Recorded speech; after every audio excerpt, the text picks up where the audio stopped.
ఓం శ్రీ సాయిరామ్. ఓంకార బీజ రూపాయ సర్వేశాయ జగత్పతే ప్రథమాయ నమస్తుభ్యం శ్రీ సత్యసాయి గణాయ్. ఈ మంత్రం తపోవనం పుస్తకంలోదండి. బాగానే అందరికి వంట పట్టింది. Very nice. ఎవరికైనా వంట పట్టకపోతే వంట పట్టించుకోండి. This Mantra you taken from Tapovanam. స్వామి వారి దివ్య ప్రేరణ చేత ఈ రోజు నుంచి 8 రోజుల పాటు తపోవనము 6వ పర్యాయం పారాయణం చేస్తున్నాం. అహం సత్యబోధక. తపోవనం అనేది స్వామివారి అవతార తత్వాన్ని జనబాహుల్యానికి అందం చేసే ఒక సింపుల్ నిత్యపారాయణ గ్రంథం. సులభ శైలిలో రాశాడు, ఎక్కువ పేజీలు రాయలేదు రచయిత. ఆయన మాటలు తర్వాత చూద్దాము. తపోవనము అనేది స్వామి నిత్యపారాయణ గ్రంథమే కాకుండా ఈ యొక్క సత్సంగాలు కూడా ప్రారంభమైనది కూడా తపోవనం అనే గ్రూప్ చేత ప్రారంభమైనవి. చాలా మంది తెలియదు. కొన్ని వివరాలు I have to speak today. Corona భయంకరంగా ఉన్న సమయంలో గురు పూర్ణిమకి ముందు వారం రోజుల ముందు ఆల్ ఇండియా ప్రెసిడెంట్ గారు, అప్పుడు అందరూ కూడా గుళ్ళు గోపురాలు పోయలేదు, అంతా ఇంట్లో కూర్చోవటమే, తలుపులు వేసుకొని. జైల్లో కూర్చోవటమే కదా. సో ఒక వారం రోజులు గురు పూర్ణిమకి ముందు షెడ్యూల్ వేసి పంపించారు. దేశం మొత్తం పంపించారు. అది అన్ని రాష్ట్రాలకు వచ్చింది. దానిలో భాగంగా మా చెన్నై సౌత్ లో మా సోదరుడు జయప్రకాష్ అని అతను ఉండేవారు. So he called me. ఎవరికన్నా వివరాలు కావాలంటే నోట్ చేసుకోండి, మళ్ళా ఇంకోసారి చెప్పబడదు ఇవన్నీ కూడా. He called me and 27 June 2020. Lakshminarayana గారు, ఇట్లా మనకి వచ్చింది, మనందరం సామూహికంగా చేద్దామా, తెలుగు వాళ్ళందరం కలిసి ఒక గ్రూప్ గా ఏర్పడి ఈ సామూహికంగా చదువుకుందామా అని నన్ను అడగటం జరిగింది. జయప్రకాష్, మైసెల్ఫ్ అండ్ వీరభద్రయ్య అని ఇంకొక అతను ఉండేవాడు. కారణాంతరాల వల్ల అలిగి వెళ్ళిపోయాడు. ఈ బిలాంగ్స్ టు పార్వతమ్మ సమితి. ఎవరైనా అలగొచ్చు, ఎవరైనా వెళ్ళిపోవచ్చు, ఎవరైనా రావచ్చు కూడా ఇక్కడ.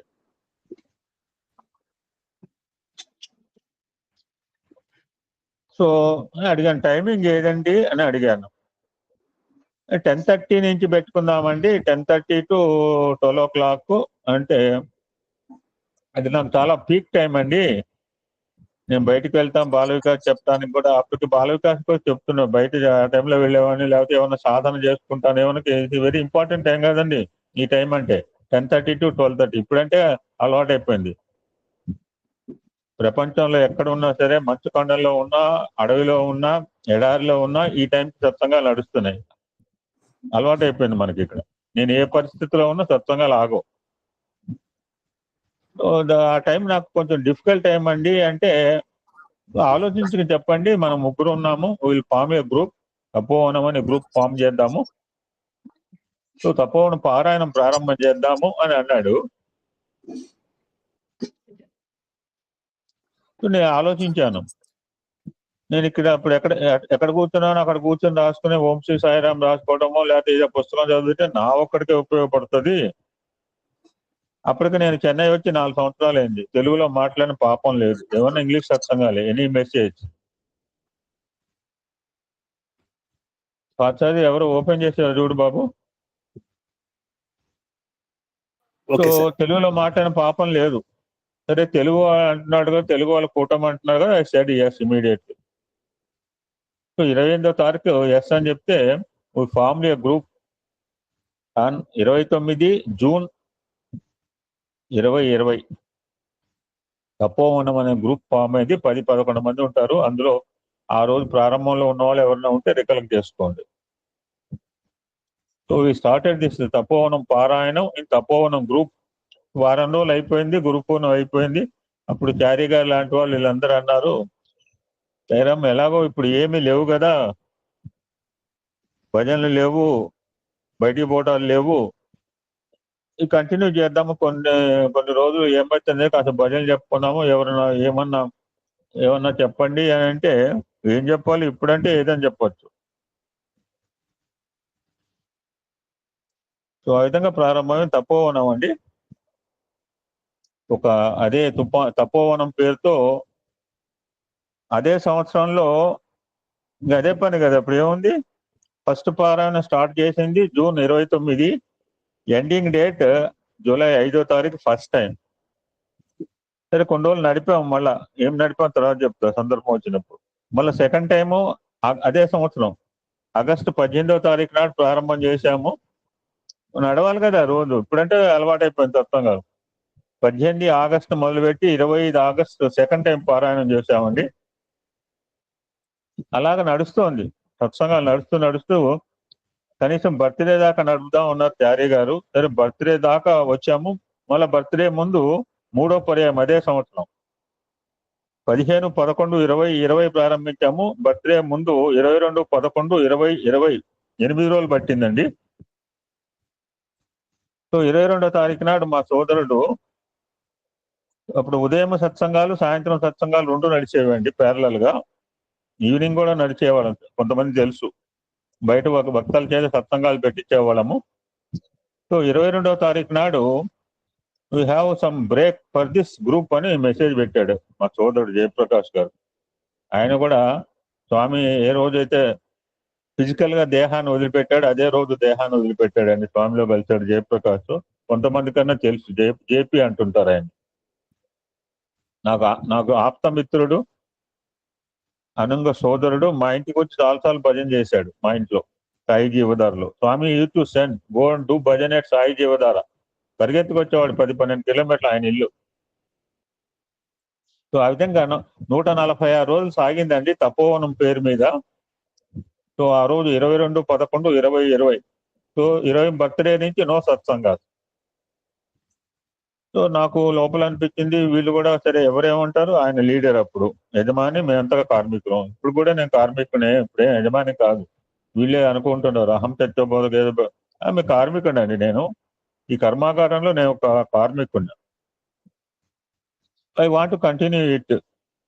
ఏం చేయాలి, ఆయన అక్కడ లేదన్నాడు, అక్కడ ఉపాధి లేదన్నాడు, విరామం అన్నాడు. మరి ఏం చేయాలి అనే సందర్భంలో తెల్లవారితే స్వామి బర్త్డే, రాత్రిలో మదన బర్త్డే ఉన్నాను. నన్ను వెనక కాళ్ళే చేసిన చాలే వెనక గుంజిన వాళ్ళు కూడా ఉన్నారు ఆ సమయంలో. ఆ రోజు వెనకాల కాలు బట్టి, మొన్న ఎవరో చెప్పారు, కుడి కాలు బట్టి గుంజితే కుడి కాలు పెట్టి తంతే ఎడం కాలు పట్టుకోమని, ఎడం కాలు తంతే కుడి కాలు పట్టుకోవాలట, కాళ్ళు మాత్రం వదలకూడదు. నన్ను పీపుల్ ట్రై టు డ్రాగ్ మీ. ఏం చెప్పుకుంటావులే, నీకు ఉంటే నువ్వు చదువుకో, నువ్వు చెప్పుకో అని రకరకాల ఆ ఒక్క రోజులో చిన్న కాన్సెప్ట్స్ వచ్చినాయి. ఎర్లీ అవర్ స్వామి రాత్రులు నేను మదన పడుతూ ఉంటే, early hour Swami came in the dream. నువ్వు ఎందుకు బాధపడతావు, నువ్వు కంటిన్యూ సత్సంగం అంటే, స్వామి అక్కడ ఉపాధి లేదన్నా, అక్కడ ఉపాధి లేకపోతే నువ్వు కొత్త కర్మాగారం ప్రారంభించు. నువ్వు కొత్త కర్మాగారం ప్రారంభిస్తే నువ్వు కొంతమందికి ఉపాధి ఇవ్వచ్చు.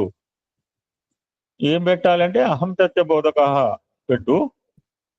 ఎర్లీ అవర్స్ అండి, 23 బర్త్డే తెల్లవారి 20 సంవత్సరంలో స్వామివారు వచ్చి, ఏం పెట్టాలి స్వామి అంటే అహం సత్య బోధక పెట్టు, నా పేరు మీద పెట్టమన్నారు. ఆ విధంగా 23, 11, 20, 20 నుంచి ప్రారంభమైన అహం సత్య బోధక ఈ రోజు 1750 రోజు అండి. ఈ విధంగా 3 పారాయణాలు ప్రారంభ సంవత్సరంలో కరోనా పీరియడ్ లో అయిపోయిన తర్వాత 2022 సంవత్సరంలో మళ్ళీ బర్త్డే ముందు ప్రారంభించామండి. అది 14 రోజులు చదువుకున్నాం. 12 నవంబరు 2022 నుంచి 3/12/2022 14 రోజులు చదివాం. అదేంటంటే అంతే నెమ్మది చదివాం. ఇప్పుడు కూడా నేను మనకి టైం బాగుంది కనుక 1 వీక్ లో కంప్లీట్ చేస్తున్నాను. 5వసారి లాస్ట్ పర్యాయం అలా 2023 సంవత్సరం స్వామి బర్త్డే ముందండి 9, 11, 20, 23లో ప్రారంభించి 16, 11, 20, 23 మధ్యలో బహుశా మహిళా డే వచ్చిందేమో, ఇంకేం వచ్చిందో అడ్డం వచ్చింది, అది కూడా 8 రోజులు సాగింది. ఇప్పుడు ఈరోజు 6వ పారాయణం అండి ఈ యొక్క తపోవనం. ఈరోజు ప్రారంభించుకోబోతున్నాము. అందరూ కూడా ఇంతమంది వరకు ఎవ్వరు కూడా చదవని వాళ్ళు, కొత్త వాళ్ళకి అవకాశం ఇవ్వాలని సంకల్పం కలిగిందండి. చెప్పిన వాళ్ళు చెప్తూనే ఉన్నాం, విన్న వాళ్ళు వింటూనే ఉన్నారు. సో సార్ విన్న వాళ్ళు ఇప్పుడు ఈసారి చదువుతుంటారు, మనం అందరం విందామండి. కొన్ని విషయాలు తపోవనం ముచ్చరించి నేను మా సోదరుడు రవి మనోహర్కి హ్యాండ్ ఓవర్ చేస్తాను. పావనంబులు భక్త జీవనంబులు నీదు భావనంబులు సాయి దేవదేవ. తోషణంబులు కర్ణ భూషణంబులు నీదు భాషణంబులు సాయి పరమ పురుష. ఈ పద్యం జంధ్యాల నాగేశ్వరరావు గారు చెప్తుంటారు, వాళ్ళ సోదరుడు రాశారు శాంతిశ్రీ గారు. శిక్షణంబులు సాధు రక్షణంబులు నీదు వీక్షణంబులు సాయి విశ్వనాథ. బోధనంబులు ముక్తి సాధనంబులు నీదు బోధనంబులు సాయి పూర్ణతేజ. తత్వసుందర భక్త మందార మౌని మానసానంద చంద్ర మందహాస. వందనంబులు సాయి ఆనంద సాయి చందనార్చిత పుష్పాభినందనములు అంటూ ఈ గ్రంథాన్ని ప్రారంభం చేశాడండి. ఈ భగవాన్ సత్యసాయి బాబా వారి నిత్య పారాయణ గ్రంథం అది. దీన్ని సంకలనం చేసిన వారు శాంతిశ్రీ జంధ్యాల వెంకటేశ్వర శాస్త్రి గారండి. ఈ ఫస్ట్ ముద్రణ జూన్ 2001 సంవత్సరం జరిగిందండి. నా దగ్గర ఉన్నది 2020 ప్రింట్. బహుశా ఏమైనా పేజీ నెంబర్ మార్చలేదో అనుకున్నా, నాకు తెలియదు. అలాగే షెడ్యూల్ అయితే వేశాము. ఓంకార బీజ రూపాయి ఉంటుంది 3వ పేజీలో. ఓం సాయిశ్వరాయ విద్మహే సత్యదేవాయ ధీమహి తన్నః సర్వ ప్రచోదయాత్. నారాయణ నీ నామము పారాయణ సేతుమయ్య పత్తిపురేశ. శ్రీరాముని అవతారము నీరాజనమందు కొనుము నీరజనాభా. ఆయనే రాముడు, ఆయనే కృష్ణుడు, ఆయనే అన్య. నాకు వేదం రాదండి. నేను రుద్రపురానికి వెళ్ళాను, అందరూ చదువుతుంటే నేను నోరు మూసి కూర్చున్నా. నాకు చేతనే నేను చదువుకున్నానండి. నాకేం రుద్రపురాణం చేసినప్పుడు పుస్తకం తీసుకెళ్ళాం, పుస్తకాన్ని ఓపెన్ చేసి చూసాను, చదువుకోవచ్చు కదా. అందరు చదువుతుంటే నేను నా సైలెంట్ గా నా ప్రార్థన చేసుకున్నా. నాకు వేదం రాదు, నాకు ఈ వేదంలో కూడా తెలియనన్న నాలాంటి వాళ్ళకి ఆయన మహనీయుడు రాసిన మాట. సాయీశ్వరుని వాణి శ్రద్ధగా విన్నతో ఋగ్వేద ఫలము ప్రాప్తి.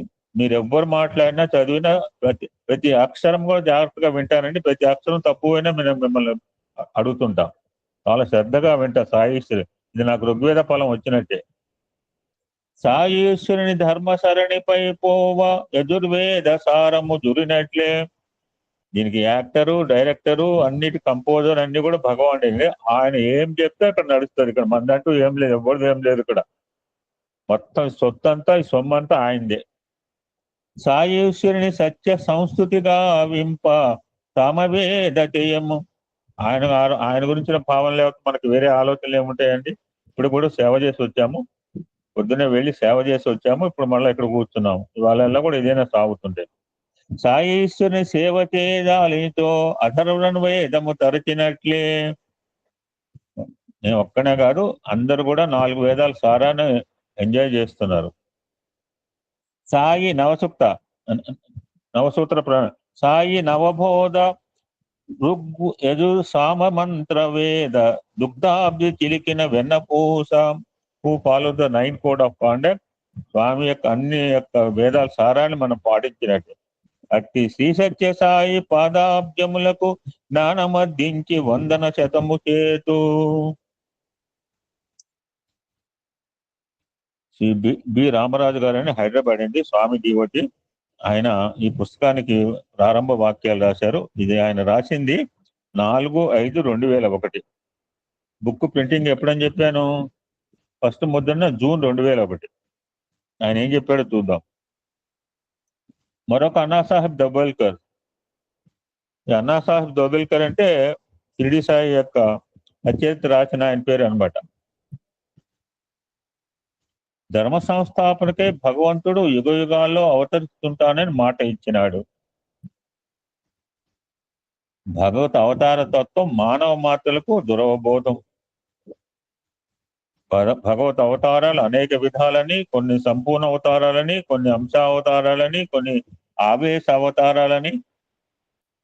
ఏ అవతారమైనా కాలానుగుణంగా అవతరిస్తుందని పెద్దలు చెప్తుంటారు.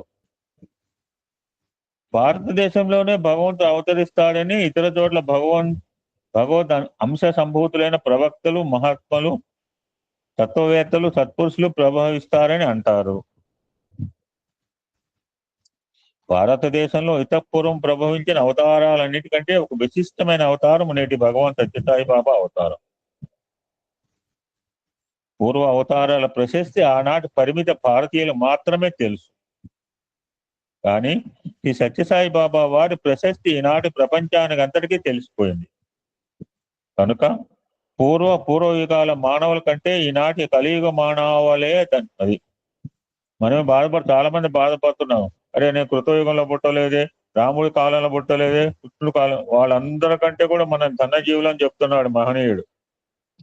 మన మధ్యనే తిరుగుతూ, మనతో మాట్లాడుతూ, మన కన్నీరు తుడుస్తూ, మనల్ని కన్న తల్లి కన్నా మిన్నగా కంటికి రెప్పవలే కాపాడుతున్న బాబా వారికి సమకాలీనం కావటం మన పుణ్య విశేషం. ఎందుకంటే ఏం కావాలండి, అవతార పురుషుని చూసాము, దర్శించుకున్నాము, ఆయన పెట్టిన సంస్థలో మనకు తోచిన విధంగా కార్యక్రమాలు పాల్గొంటున్నాము. ఎందుకంటే ఏం కావాలి, ఆనాడు కోతులము, అలాంటి గోపికలము, అలాంటి గోపబాలము మనమే. భగవద్ అవతారము, అవతార తత్వము, అవతార చరిత్రం అప్రమేయం. అది మన అది మన కొలతకు అందదు, వాచామ గోచరం. భగవంతుని చరిత్ర వ్రాయటం ఎవరికి తరము కాదు. అయితే కన్నది, వినది, మనస్సుకు అందినది కొంతవరకు కొంత పోగు చేసుకుని నిబంధించి ఆనందించవచ్చు, ఇతరులను ఆనందింపజేయవచ్చు. నిన్న మా అబ్బాయి బాంబే పని మీద వెళ్తే ఫస్ట్ ఎయిర్పోర్ట్ నుంచి డైరెక్ట్ విష్ణుప్రియ ఇంటికి వెళ్ళారండి. ఎంత ఆనందపడ్డాడు, వీడు ఆనందపడ్డాడు. వీడిని చూసి ఆ విష్ణుప్రియ వాళ్ళ ఫ్యామిలీ అంటారండి, మీరు వీడియోలు చూసే ఉంటారు. చాలా నిన్న రోజున నాకు పరమానందం కలిగింది. మా అబ్బాయి ఒక మంచి పని చేశాడు. స్వామి ఆల్సో సో హ్యాపీ. ఇతరులను ఆనందింపజేయవచ్చు, ఆ ప్రయత్న ఫలమే ఈ తపోవనం భగవాన్ సత్యసాయి బాబా వారి సత్యత్వ పారాయణ గ్రంథం. ముందు ఎప్పుడు చదవని వాళ్ళ చేత చదివించి ఆనందపరచాలని తాపత్రయం నాది కూడా. తపోవనం సాధక నామమెట్లో రచయిత వివరించినారు. షిరిడి బాబా సచ్చరిత్ర గ్రంథకర్త అన్నాసాహెబ్ దబోల్కర్, సత్యసాయి సచ్చరిత్ర గ్రంథకర్త జంజాల వెంకటేశ శాస్త్రి గారు. ఆయన బిరుదునామం హేమండ్ పంతు, ఈయన బిరుదునామం శాంతిస్త్రీ. ఆనాటి షిరిడి బాబాయే ఈనాటి సత్యసాయి బాబా. అయితే ఆనాటి అన్నా సాహెబ్ దబోల్కర్ ఈనాటి వెంకటేశ శాస్త్రి గారు కావాలను. అలనాడు దొబేల్కర్ షిరిడి బాబా సన్నిధిలో అనేక సంవత్సరాలు ఉండి బాబాను సేవించి వారి దయకు పాత్రుడై వారి అనుమతితో సాయి సచ్చరిత్ర వాసినట్లే శ్రీ వెంకటేశ శాస్త్రి గారు భగవాన్ శ్రీ సత్యసాయి బాబా వారి సన్నిధిలో చాలా కాలం నుంచి ఉంటూ శ్రీవారి దర్శన స్పర్శన సంభాషణలు అనుదినము అనుభవిస్తూ శ్రీవారి లీలా విభూతులను ప్రత్యక్షంగా చూస్తూ వారి అనుగ్రహానికి పాత్రులే వారి అనుమతితో ఆత్మసుఖము పరహితము కోరి వ్రాసిన గంధరాజం తపోవనం.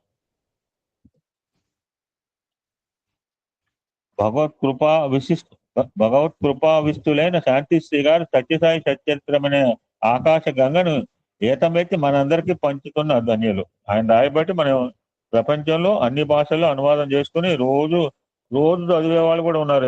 తపోవనాన్ని రోజు షిరిడి సాయి సచ్చరిత్ర అక్కడ డాక్టర్ నాగరాజు గారని ఇక్కడ మొబైల్ హాస్పిటల్ డైరెక్టర్ గారు, ఆయన 100 సార్లు షిరిడి చరిత్ర, ఇప్పటికి 100 సార్లు సచ్చరిత్ర చదివాట. మన దేశంలో భగవద్ అవతారముల చరిత్రను నిత్యపారాయణ చేయడం ఒక ప్రాచీన సంప్రదాయం. రామాయణము, భాగవతము, భగవద్గీత, గురు చరిత్రము, షిరిడి సచ్చరిత్ర వల్లే ఈ తపోవనం కూడా నిత్యపారాయణం చేయడానికి అనుకూలంగా నిబంధింపబడినది. భగవద్గీత వల్లే తపోవనం కూడా 18 అధ్యాయాలు. దీని గురువారం సంకల్పించి క్రమానుసారం అనుదినం అనుసంధిస్తూ బుధవారం మంగళాచారంతో పరిసమాప్తి చేసుకోవాలి. గీత గంగా ఉదకం గోవింద. గీత గంగోదకం పీత్వా పునర్జన్మ నా విద్యతే అన్నట్ట. సాయి సచ్చరితామృతం పీత్వా సర్వే యాంతి పరాంగతి.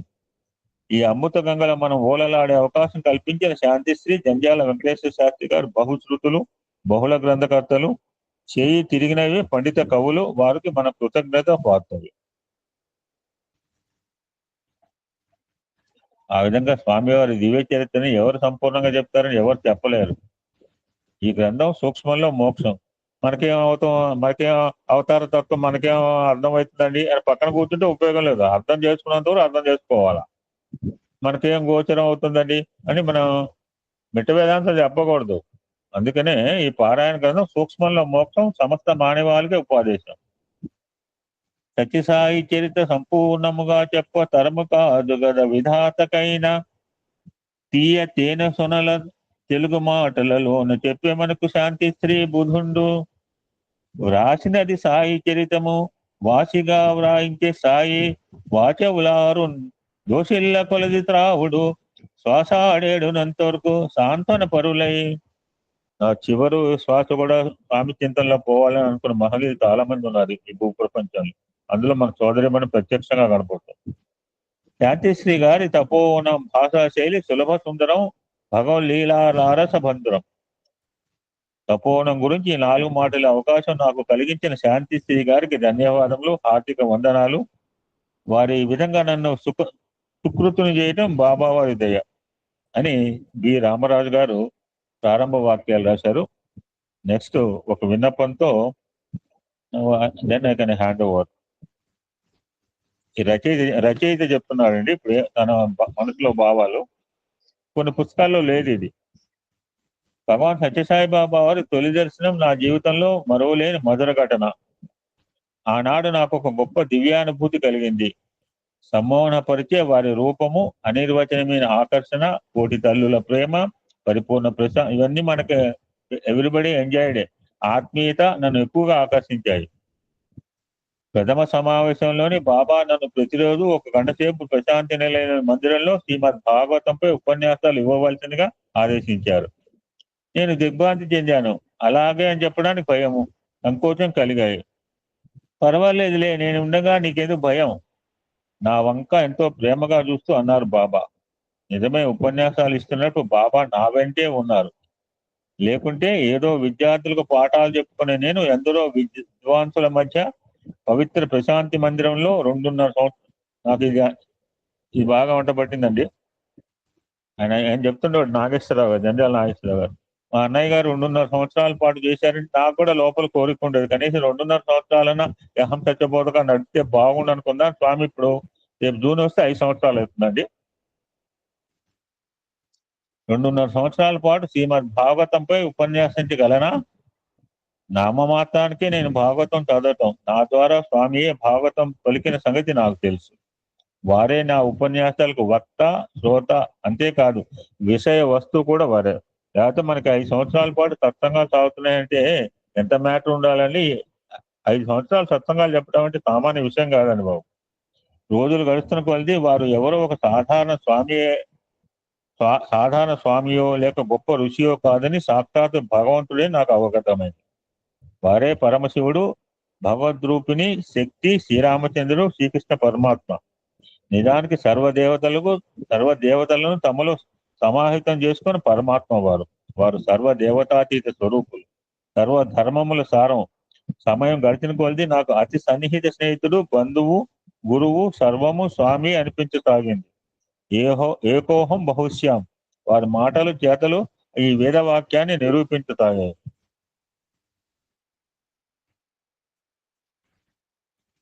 శ్రీ సత్యసాయి బాబా వారి దివ్య చరిత్రను భక్త కోటికి పారాయణ గ్రంథంగా అందియవలన ఒక సంకల్పాన్ని బాబాయే దయతో కలిగించారు. అందువలనే ఈ గ్రంథం తయారైంది. పరమేశ్వరుని అనుమతి లేకపోతే గడ్డి శివుడాజ్ఞ లేకపోతే చీమైన పరమేశ్వరుని అనుమతి లేకపోతే గడ్డి పరక కూడా కదలజాలని ఉపనిషత్తులు ఉద్బోధిస్తున్నాయి. అటువంటిది నన్ను ఒక నిమిత్తం చేసుకుని బాబా దివ్య చరిత్ర వెలువడటం బాబా అపారమైన కృపకు నిదర్శనం తప్ప మరొకటి కాదు. బాబా సాక్షాత్తు వైకుంఠ వాసుల శ్రీ మహావిష్ణువే. ఆ విషయాన్ని బాబాయే అసంఖ్యాకమైన భక్త కోడి ఎదుట ప్రకటించారు. మనందరికీ తెలుసు, విష్ణు అంటే సర్వవ్యాపకుడైన భగవంతుడు అని అర్థం. ఇక పుట్టపట్టి ఆ వైకుంఠమే అంటే పాపాలను పటాపంచలు చేసి పరమానందాన్ని ప్రసాదించే ప్రశాంతి ధామమే. ఈ విషయం కన్నులెదుట కనిపిస్తున్న సత్యం. శ్రీరామచంద్రుడు అయోధ్యను వలె, శ్రీకృష్ణుడు ద్వారకను వలె, సాయినాథుడు షిరిడి వలనే సత్యసాయినాథుడు పుట్టపర్తిని సంకల్పించి దివ్యక్షేత్రంగా తీర్చిదిద్దారు. బాబా అనంతమైన దయతో ప్రశాంతి నిలయ మహాసంస్థానంలో తన సన్నిధిలో ఉంచుకొని నిత్యము దర్శన, స్పర్శన, సంభాషణ భాగ్యాలు కొన్ని అదృష్టం నాకు కలిగించారు. ఇది నా అనేక జన్మల పుణ్యఫలం. నేనే కాదు, కొన్ని వేల మంది ఇక్కడ స్థిర నివాసం ఏర్పరచుకుని బాబా నిత్య దర్శన, స్పర్శన, సంభాషణ భాగ్యాన్ని అనుభవిస్తున్నారు. ఇక ప్రతిరోజు ఇక్కడికి వచ్చే భక్తులు కొన్ని వేల మంది. పర్వదినాల్లో మేడలు, మిద్దెలు, నేల, కొండలు, కోనలు భక్త కోడితో నిండిపోతున్నాయి. ప్రతి ఒక్కరికి బాబా అనుభూతుల పరంపరలు ఉన్నాయి. ఒక్కొక్క భక్తుని దివ్య అనుభవాలను క్రోడీకరిస్తే ఒక్క మహాగ్రంథంగా తయారవుతుంది. ఒకసారి బాబా ఇలా అన్నారు, కాటుక పర్వతం తీసుకొచ్చి, ఇది జాగ్రత్తగా వినాలి మనం, కాటుక పర్వతం తీసుకొచ్చి సముద్రంలో కరిగించి దాన్ని నీలమైన ద్రవంగా చేసి కల్పవృక్షపు కొమ్మను కలంగా మార్చి భూమిని అంతటినీ కాగితంగా చేసి ఆ కాగితంపై ఆ కలంతో సాక్షాత్తు సరస్వతీదేవి వచ్చి స్వామిలీలు రాయటానికి పూనుకున్నప్పటికీ అది ఎంత మాత్రము సాధ్యమయ్యేది కాదు అన్నారు స్వామిని ఆయన నోటితో. కొండను అద్దంలో కొంచెం కొంచెంగా కనిపించే రీతిలో ఆ విరాట్ పురుషుడు విశ్వవ్యాపకుడు సత్యసాయి పరబ్రహ్మని ఈ చిన్న గ్రంథమనే అద్దంలో చూపడానికి ప్రయత్నించాను. బాబా వారు అనిర్వచనమైన దయతో 20 జూలై 1997, అంటే ఆయన బాబా గారు బ్లెస్ చేసిన తర్వాత కూడా 4 సంవత్సరాలు పట్టింది గ్రంథ రూపంలో రావడానికి. 27/1997 గురు పూర్ణిమ నాడు ఈ గ్రంథాన్ని తమ దివ్య హస్తస్పర్శతో ఆచరించి అనుగ్రహించాడు. ఈ ఆధునిక కాలంలో భగవంతుడిపై మనసు నిలవటానికి సమయం లేకుండా పోతున్నది. అందువల్ల ఒకరోజు, ఇందాక చెప్పాను సులభంగా రాశారు, ఎక్కువ పేజీలు నింపలేదు. అందువల్ల ఒకరోజు పారాయణము సుమారు ఒక 45 నిమిషాల్లో పూర్తి అయ్యే విధంగా రూపొందించబడింది. ఇందులోని ప్రతి సన్నివేశము మానవుని మాధవత్వం వైపుకు కొనిపోతుంది, హృదయాన్ని స్ఫటికం వలె స్వచ్ఛంగా చేస్తుంది. ఈ సత్యసాయి నాథుని మీ మనవ మందిరంలోకి ఆహ్వానించి హృదయ పుష్పాన్ని బాబా పాదపద్మాల చెంత సమర్పించి పుణ్యఫలాన్ని బాబాకు నైవేద్యంగా పెట్టి బాష్ప తోయాలతో బాబా పాదపద్మాలు కడిగి ఈ పుణ్య గ్రంథం పఠించి తరింతురుగాక అని సాయి బాంధవ కోటికి వినయపూర్వకంగా అంజలి ఘటిస్తున్నాను అన్నారు ఆయన. చివరగా, ఈ దివ్య చరిత్రను పారాయణం చేయటం వలన సాయినాథుని దయ వలన మనలో తప్పక మంచి మార్పు కలుగుతుంది. అదే పారాయణ ప్రతిఫలం. ఈ సచ్చరిత్ర పఠనం వలన అంతర్దర్శనం ఏర్పడి మన గురించి మనం ఆలోచించుకునే స్థితి కలుగుతుంది. ఇది ఆత్మ సాక్షాత్తుగా దారితీస్తుంది. మనకున్న దుర్గుణములను వదిలి ఎదుర్కొన్న సుగుణములతో పాటు 1-2 సుగుణాలను కొత్తగా అలవాటు చేసుకోవడం నియమం చేసుకోవాలి. దీన మానస సేవ, త్యాగము, దయ, ఇవి గుడ్ హ్యాబిట్స్ అండి. దీన మానవ సేవ, త్యాగము, దయ, సహనము, ప్రేమ, కపటము లేకుండా వీటిని క్రమంగానే అలవర్చుకోమని చెప్తున్నారు రచయిత. చివరిగా ఒక మాట చెప్పాడండి, ఇదే మన స్వామివారికి ఇచ్చే నైవేద్యం. చివరకు బాబాకు శరణాగతి చేసే అత్యుత్తమ స్థితికి చేరుకోవాలి. మా అక్క టోటల్లీ సరెండర్ అయింది. ఇప్పుడు విష్ణుప్రియ టోటల్లీ సరెండర్డ్ భగవాన్. మానవ జీవితానికి గమ్యము, లక్ష్యము, పరమార్థం ఇదే, అంతకు మించిన మార్గమే లేదు. వేదములు ప్రబోధించినటువంటి ఉపనిషత్తులు వ్యాఖ్యాని సారాంశం ఇది. ఎంటైర్ ఉపనిషత్ సారం అన్నాడు మా తపోవనం చదివిన తర్వాత మా సాంబమూర్తి అండి. సమస్త వేదసారం అన్నాడు. అతను చాలా గ్రంథాలు చదివాడు. సత్యసాయీశ్వర పవిత్ర సచ్చరిత్ర నిత్యపారాయణ గ్రంథ నిర్మితము చేసి తెచ్చిది కృపతోడ స్వీకరించి పఠితులకు కావ్యముల గూర్చి పరమ పురుష అని చివరి ప్రార్థన చేసుకున్నాడు ఆయన.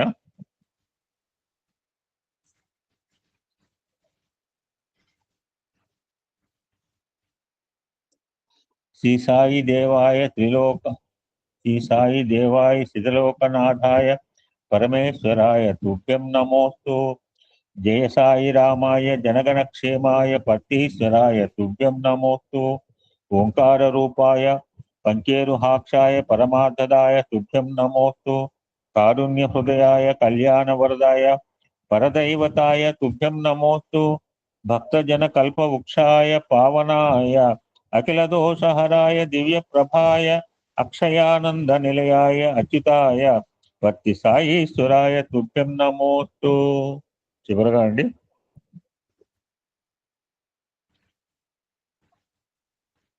స్వామి నీతి లేదని నన్ను కోతిని చేసితే పావనినే కాళ్ళు పట్టుకోండు.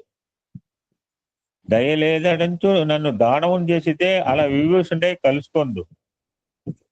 దోషినని పెద్ద దొంగని చేస్తే వాల్మీకినే కథ వ్రాసుకొందు. మొండివాడని పెనుబండను చేస్తే శ్రీ అహల్య నేను చేరుకొందు. నన్ను కాదని నీవెక్కడున్నా కాని నీ తలంపులు నాదు గుండెను కదల్చు. ఎన్ని జన్మంబులెత్తినా నిన్ను విడిచి జగతి నేను ఉండలేనయ్యా సాయిరామా. నన్ను కాదని నీవెక్కడున్నా గాని నీ తలంపులు నాదు గుండెను కదల్చు. ఎన్ని జన్మంబులెత్తినా నిన్ను విడిచి జగతి నేను ఉండలేనయ్యా సాయిరామయ్య. ఎన్ని జన్మంబులెత్తినా నిన్ను విడిచి జగతి నేను ఉండలేనయ్యా సాయిరామ. ఓం శాంతి శాంతి శాంతి. ఇప్పుడు మా సోదరుడు రవి మనోహర్ మొదటి రోజు పారాయణ ప్రారంభిస్తాడండి. జై సాయిరామ్.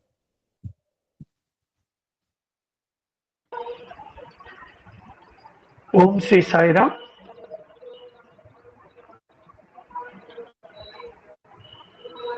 గణానాం త్వా గణపతిగం హవామహే కవిం కవీనాముపమశ్రవస్తమం జ్యేష్ఠరాజం బ్రహ్మణాం బ్రహ్మణస్పదాన శృణ్వన్నోతిభిస్సీదసాదనం ప్రణో దేవీ సరస్వతి వాజేభిర్వాజినీవతి ధీనామవిత్రయవతు. గణేశాయ నమః, సరస్వత్యై నమః, శ్రీ గురుభ్యో నమః. హరి ఓం. శ్రీ పుట్టపర్తి నిలయుడు కాపాడు నిన్నున్నప్పుడు కరుణాకరుడి చేపట్టి నిన్ను బ్రోచును ఏ పట్టున విడవకుండా ఏలు నిన్ను. స్వామి సర్వవ్యాపకుడు, సర్వాంతర్యామి.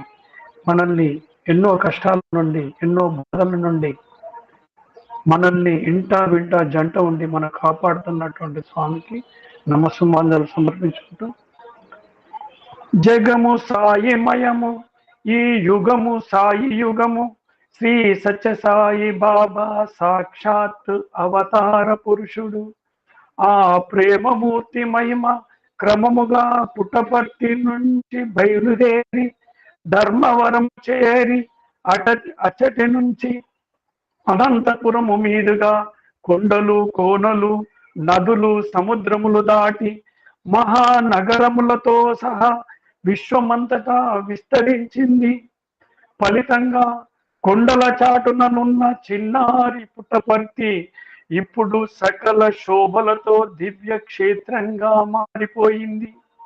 యోగ భూమి అయిన భారతదేశం నుండి Sri Lanka, Africa, Australia, America, Greek, New Zealand, Iceland, Russia, France, Japan, Switzerland, Iran, చైనాలతో సైతముగా సూర్య భగవానుని కిరముల వలె సత్యసాయి దివ్యశక్తి తరంగాలు ప్రసారమవుతున్నాయి. ఎక్కడ నుంచి పిలిచినా, ఏ పేరుతో పిలిచినా, పిలువకలేక ఆర్తితో అలమటించిన అక్కడ సాయి భగవానుని అమృత స్పర్శ అనుభవంలోకి వస్తున్నది.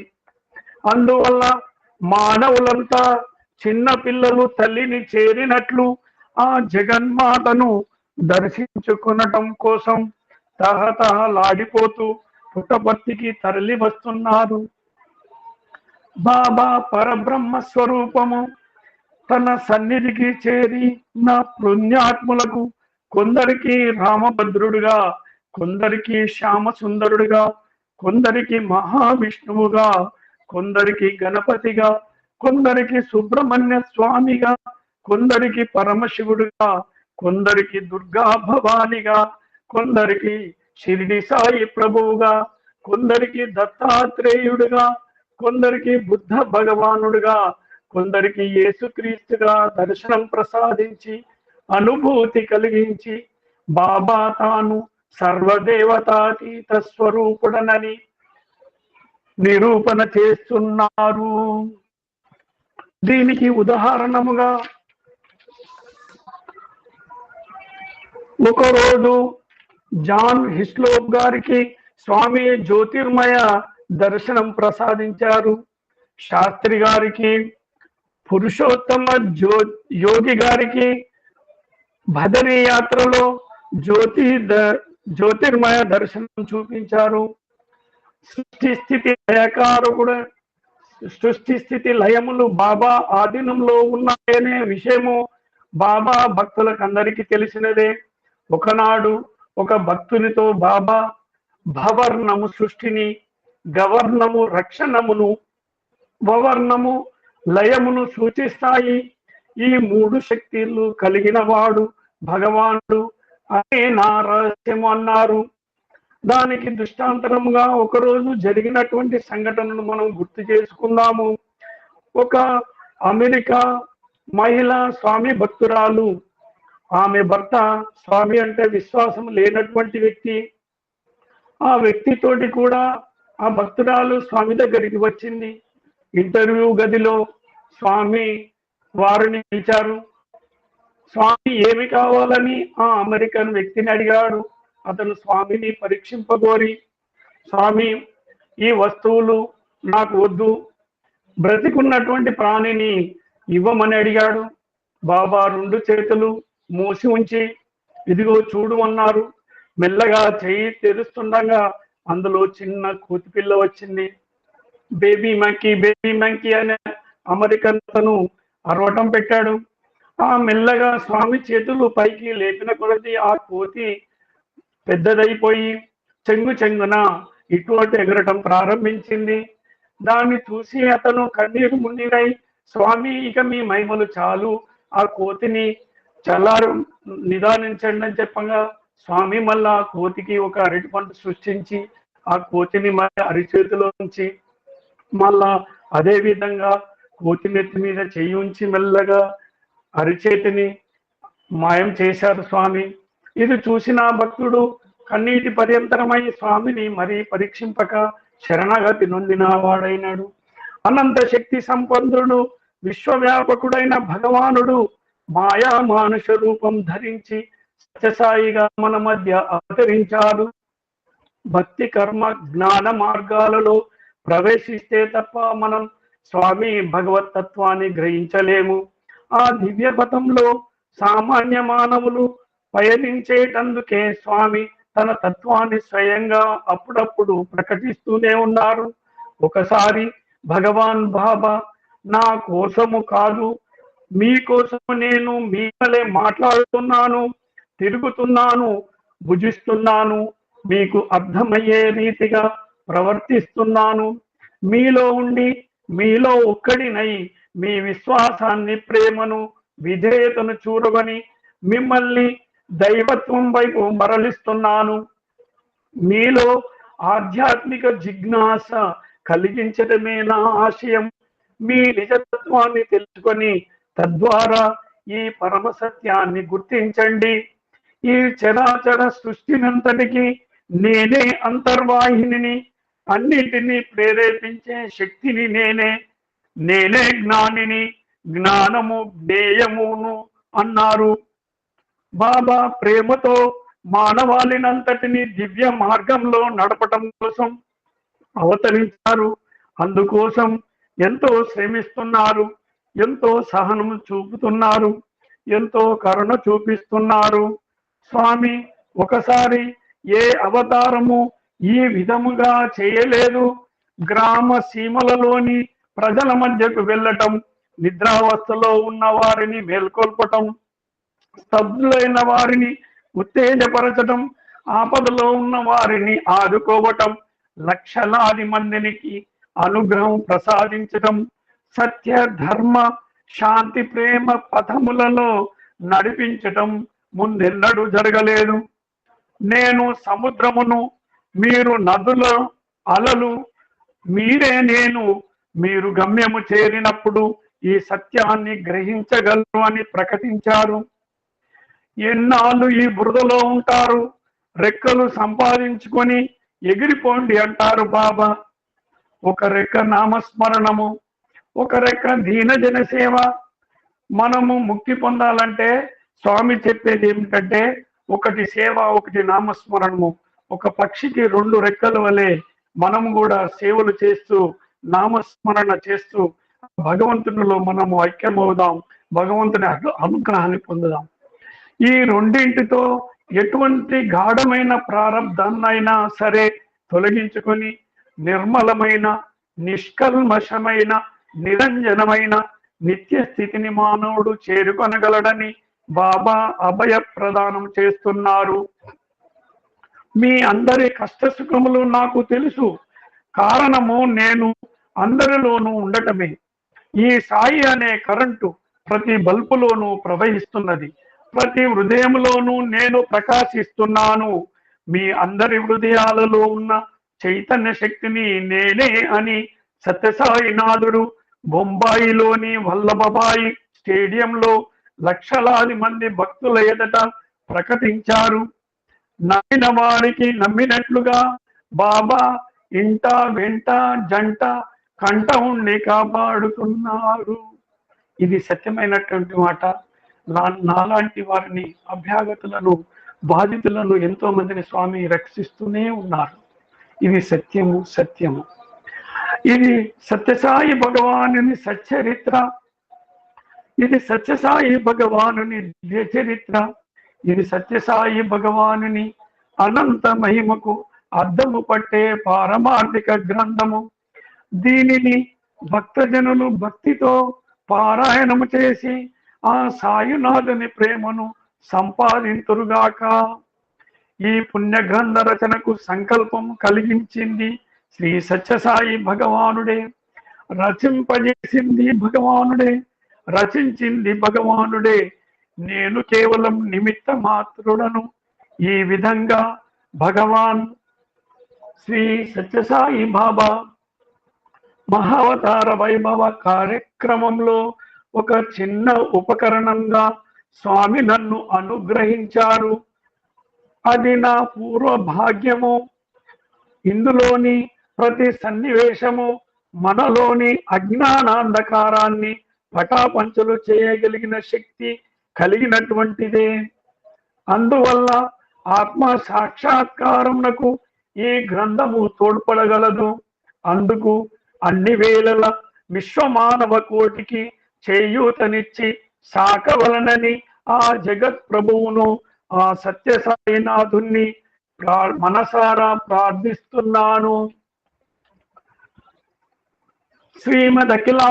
శ్రీమదఖిలాండ కోటి బ్రహ్మాండ నాయకుడు, ఆపద్బాంధవుడు, సచ్చిదానంద పరబ్రహ్మ స్వరూపుడు అయిన శ్రీ శ్రీ శ్రీ సత్యసాయి భగవంతుని పాద పద్మములకు శతకోటి వందనమును సమర్పిస్తూ తపోవనము అనే ఈ గ్రంథ పారాయణముకు ఉపక్రమిస్తున్నాను. ఈ గ్రంథము నామధేయము తపోవనము.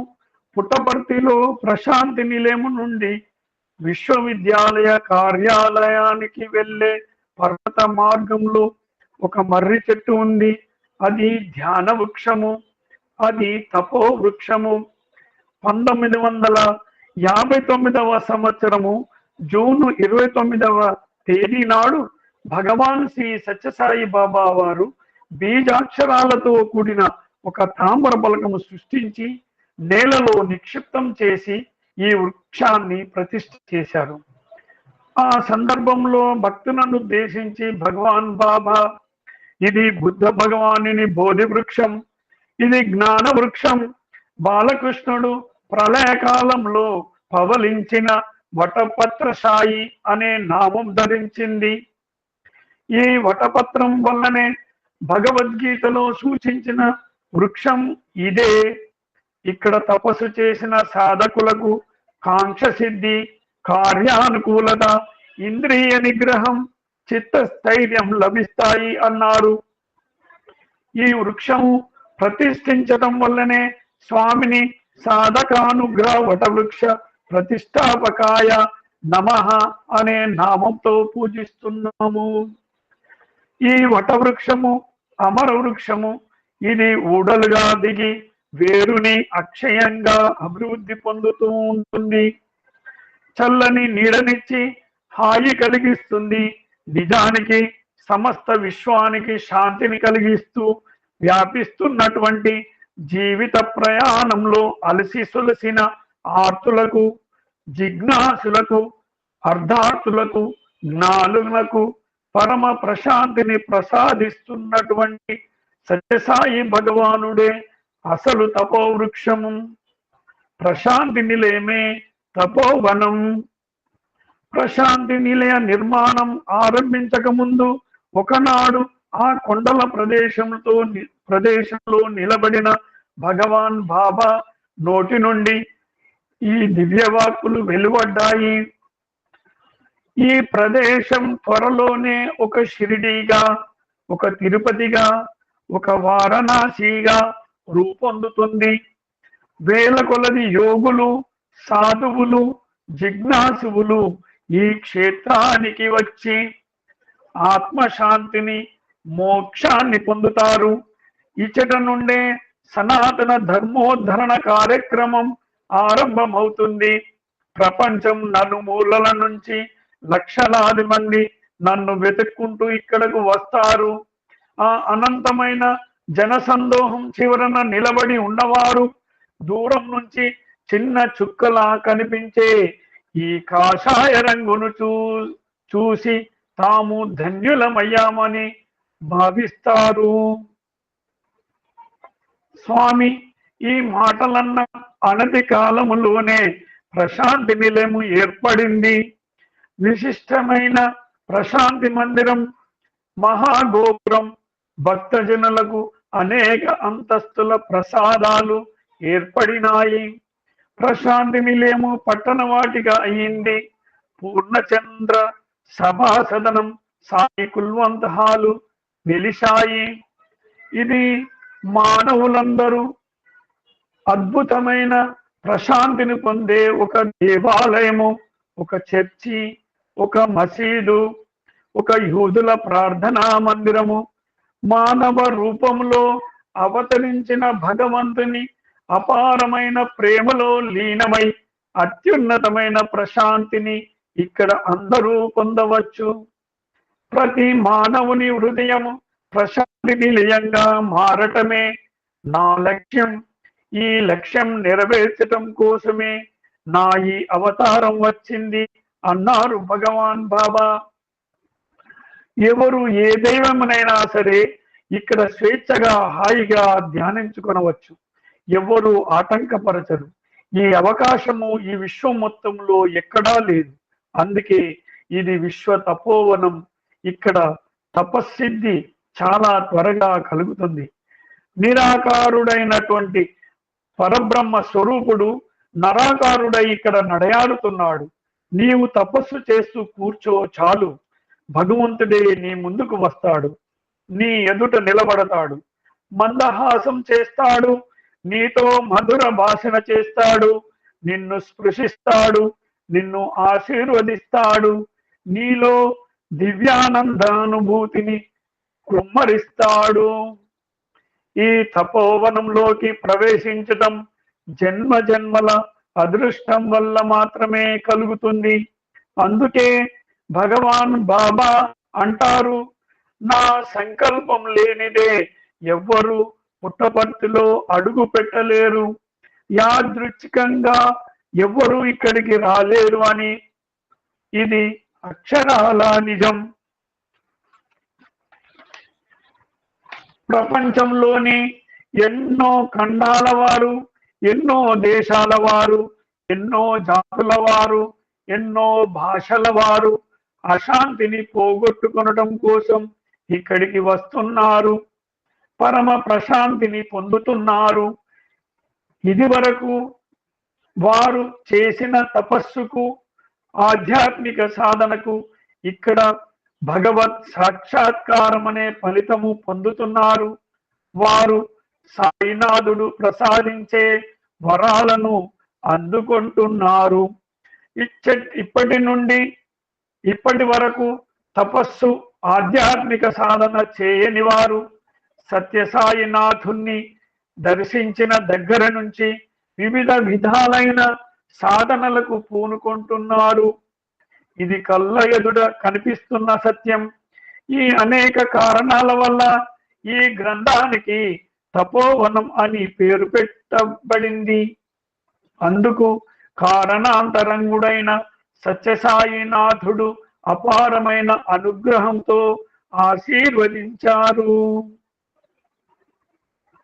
ప్రణవనాదము.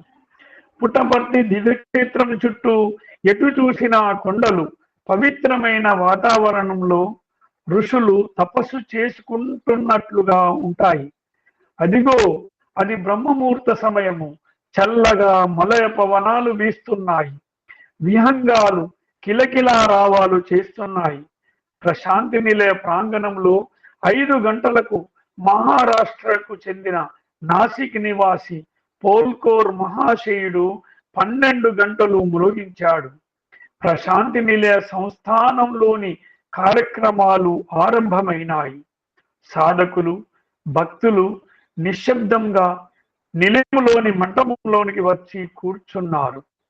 కొద్ది నిమిషాలలో మండపంలో వరుసలలో కూర్చున్న వారిని మందిరం లోపలకు నిశ్శబ్దంగా పంపటం ఆరంభమైంది. లోపల భజన హాలు నిండిన తర్వాత లైట్లు తీసి తలుపులు వేశారు. సమయం సరిగ్గా 5:20 ఒక ఘంటానాదం వినిపించింది.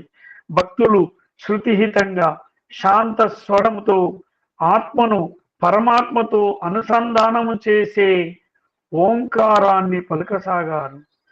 ఓం ఇది ఏకాక్షరం బ్రహ్మ అని పరబ్రహ్మ వాచకమైన ఓంకారాన్ని మహామంత్రంగా ఋషులు మనకు ప్రసాదించారు. ఇది అకార ఉకార మకారముల త్రిపుటి. ఈ ప్రణవ జపం వల్ల మనస్సు లయమై ఆనందానుభూతి కలుగుతుంది. విశ్వమంతటా వ్యాపించి ఉన్నది ఒకే ఒక్క శబ్దము, అది ఓంకారము. అదే ప్రణవము. సమస్త ప్రకృతి ప్రణవమయమే. సెలయేల ధ్వని ప్రణవమే. సముద్ర ఘోష ప్రణవమే. వేయేల ఉచ్ఛ్వాస నిశ్వాసములు ప్రణవమే. పల్లకి మోసేవారు కాని, బరువులు ఎత్తేవారు కాని, వస్త్రములు ఉతికేవారు కాని తమ తమ శ్రమలను శాంతపరచుకొనటానికై ఓంకారముని స్మరిస్తున్నారు. అటువంటిది అర్థమును తెలుసుకొని ప్రణవమును జపిస్తే భవభారమునంతటిని తొలగించుకొనవచ్చును అంటారు భగవాన్ బాబా. ఇంజను రైలు పెట్టెలన్నీ ఏ రీతిగా ముందుకు వెళతాయో అదే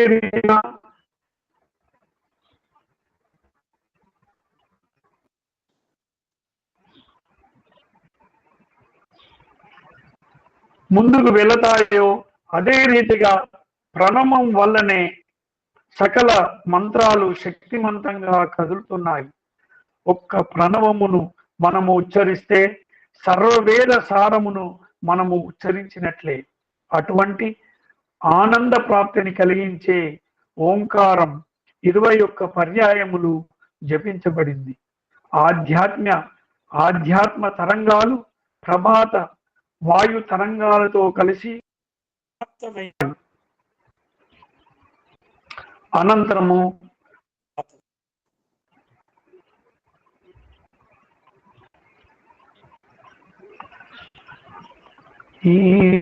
ఈశ్వరాంబా సుత శ్రీమన్ పూర్వా సంధ్యా ప్రవర్తతే ఉత్తిష్ట సత్య సాయిషా కర్తవ్యం దైవమాన్హికం ఉత్తిష్ట పర్తీషా ఉత్తిష్ట జగతి పతే ఉత్తిష్ట కరుణా పూర్ణ లోకమంగళ సిద్ధయే చిత్రావతి తట విశాల సుశాంత సౌధే తిష్టంతి సేవక జనాస్తవ దర్శనార్థం ఆదిత్య కాంతి రనుభాతి సమస్త లోకా శ్రీ సత్య సాయి భగవన్ తవ సుప్రభాతం త్వన్నామ కీర్తన రతాస్తవ దివ్య నామా గాయంతి భక్తి రసపాన సువృష్ట చిత్తా ధాతుం కృపా సహిత దర్శనమాశు తేభ్యః శ్రీ సత్య సాయి భగవన్ తవ సుప్రభాతం ఆదాయ దివ్య కుసుమాని మనోహరాని శ్రీపాద పూజన విధిం భవదంగ్రిమూలే కర్తుం మహోత్సుకతయా ప్రవిశంతి భక్తాః శ్రీ సత్యసాయి భగవన్ తవ సుప్రభాతం దేశాంతరాగత బుధాస్తవ దివ్యమూర్తిం సందర్శనాభిరతి సంయుత చిత్తవృత్యా వేదోక్తమంత్ర పఠనేన లసంత్యజస్రం శ్రీ సత్యసాయి భగవన్ తవ సుప్రభాతం శ్రుత్వా తవాద్భుత చరిత్ర ఖండ కీర్తిం వ్యాప్తాం దిగంతర విశాల ధరాతలేస్మిన్ జిజ్ఞాసులోక ముపతిష్టతి చాస్త్రమేస్మిన్ శ్రీ సత్యసాయి భగవన్ తవ సుప్రభాతం సీతా సతీ సమవిశుద్ధ హృదంబుజాతా బౌహంగనాకర గృహీత సుపుష్పహారా స్తున్వంతి దివ్యముఖిభిం ఫణిభూషణం త్వాం శ్రీ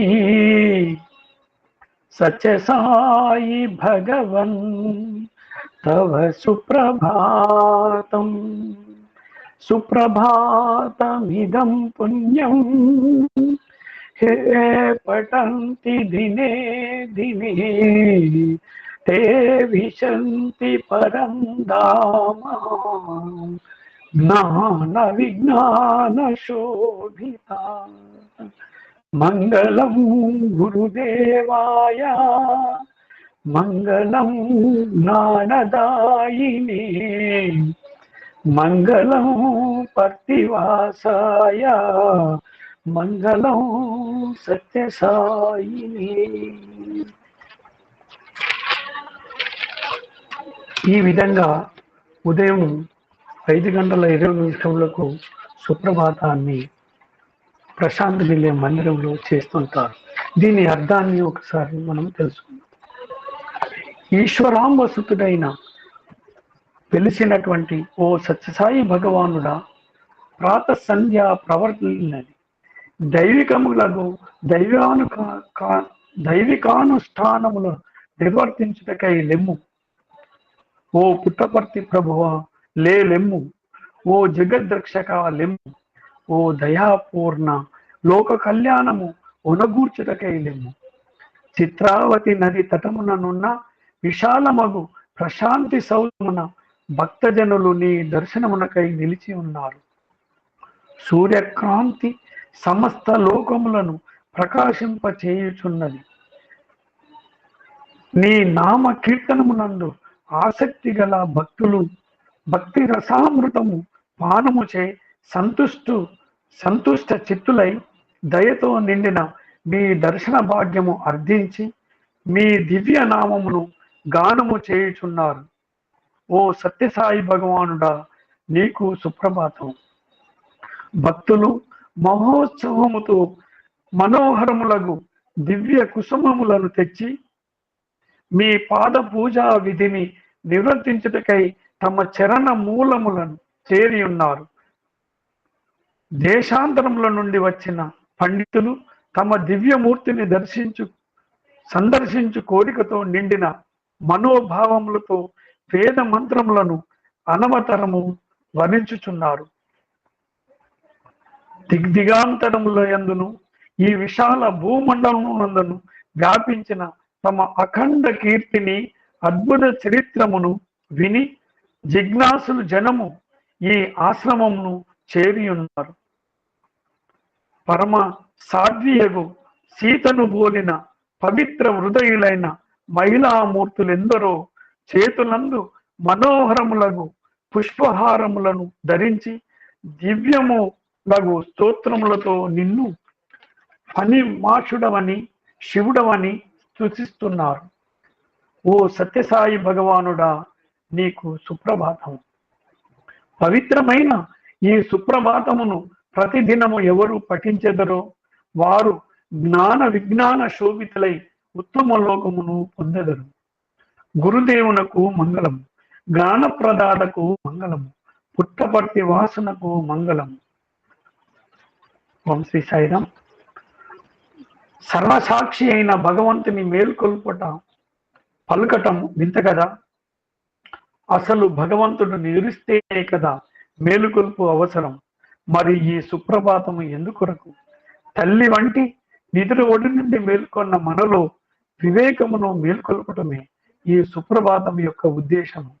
భగవంతుడు హృదయవాసి అనే విషయం గుర్తు తెచ్చుకొని ఆ జ్ఞానాగ్నిని ప్రజ్వలింప చేసుకొనటమే ఈ సుప్రభాతము పరమార్థము. ఒకనాడు దీపాల పిచ్చయ్య శాస్త్రి పండితుడు ప్రశాంతి నిలయంలో భజనలో కూర్చొని ఉన్నప్పుడు ఆయనకు ఒక కోరిక కలిగినది. సత్యసాయి నాథుడు నిద్రిస్తున్నప్పుడు ఆ మనోహర మూర్తిని చూడాలి అని. ఆ రాత్రి 11 గంటల వేళ స్వామి పిచ్చయ్య శాస్త్రి గారిని ఇంటర్వ్యూ గదిలోనికి పిలిచి సంభాషిస్తున్నారు. తనకు తెలియకుండానే 1 గంట సేపు గడిచిపోయింది. పిచ్చయ్య శాస్త్రి గారికి నిద్ర వల్ల ఆవలింతలు రాసాగాయి. అప్పుడు స్వామి, పిచ్చయ్య శాస్త్రి, నేను నిద్రపోతే చూడాలనుకున్నావు, నీవు నిద్రపోతున్నావే అన్నారు. పిచ్చయ్య శాస్త్రి గారు ఉలిక్కిపడ్డారు. తన మనసులో ఇంతకు ముందు కలిగిన ఆలోచన స్వామికి ఎలా తెలిసిందా అని. అప్పుడు భగవాన్ బాబా గంభీరంగా, పిచ్చయ్య శాస్త్రి, నేను నిద్రపోతే నీవు మరలా నిద్రలేస్తావా అన్నారు. ఆయన ఎంతో భయపడ్డాడు. భగవంతుడు నిత్య చైతన్యమూర్తి, నిత్య జాగ్రత్తావస్థ విహారి అనే విషయం మనము ఎన్నడూ మర్చిపోకూడదు.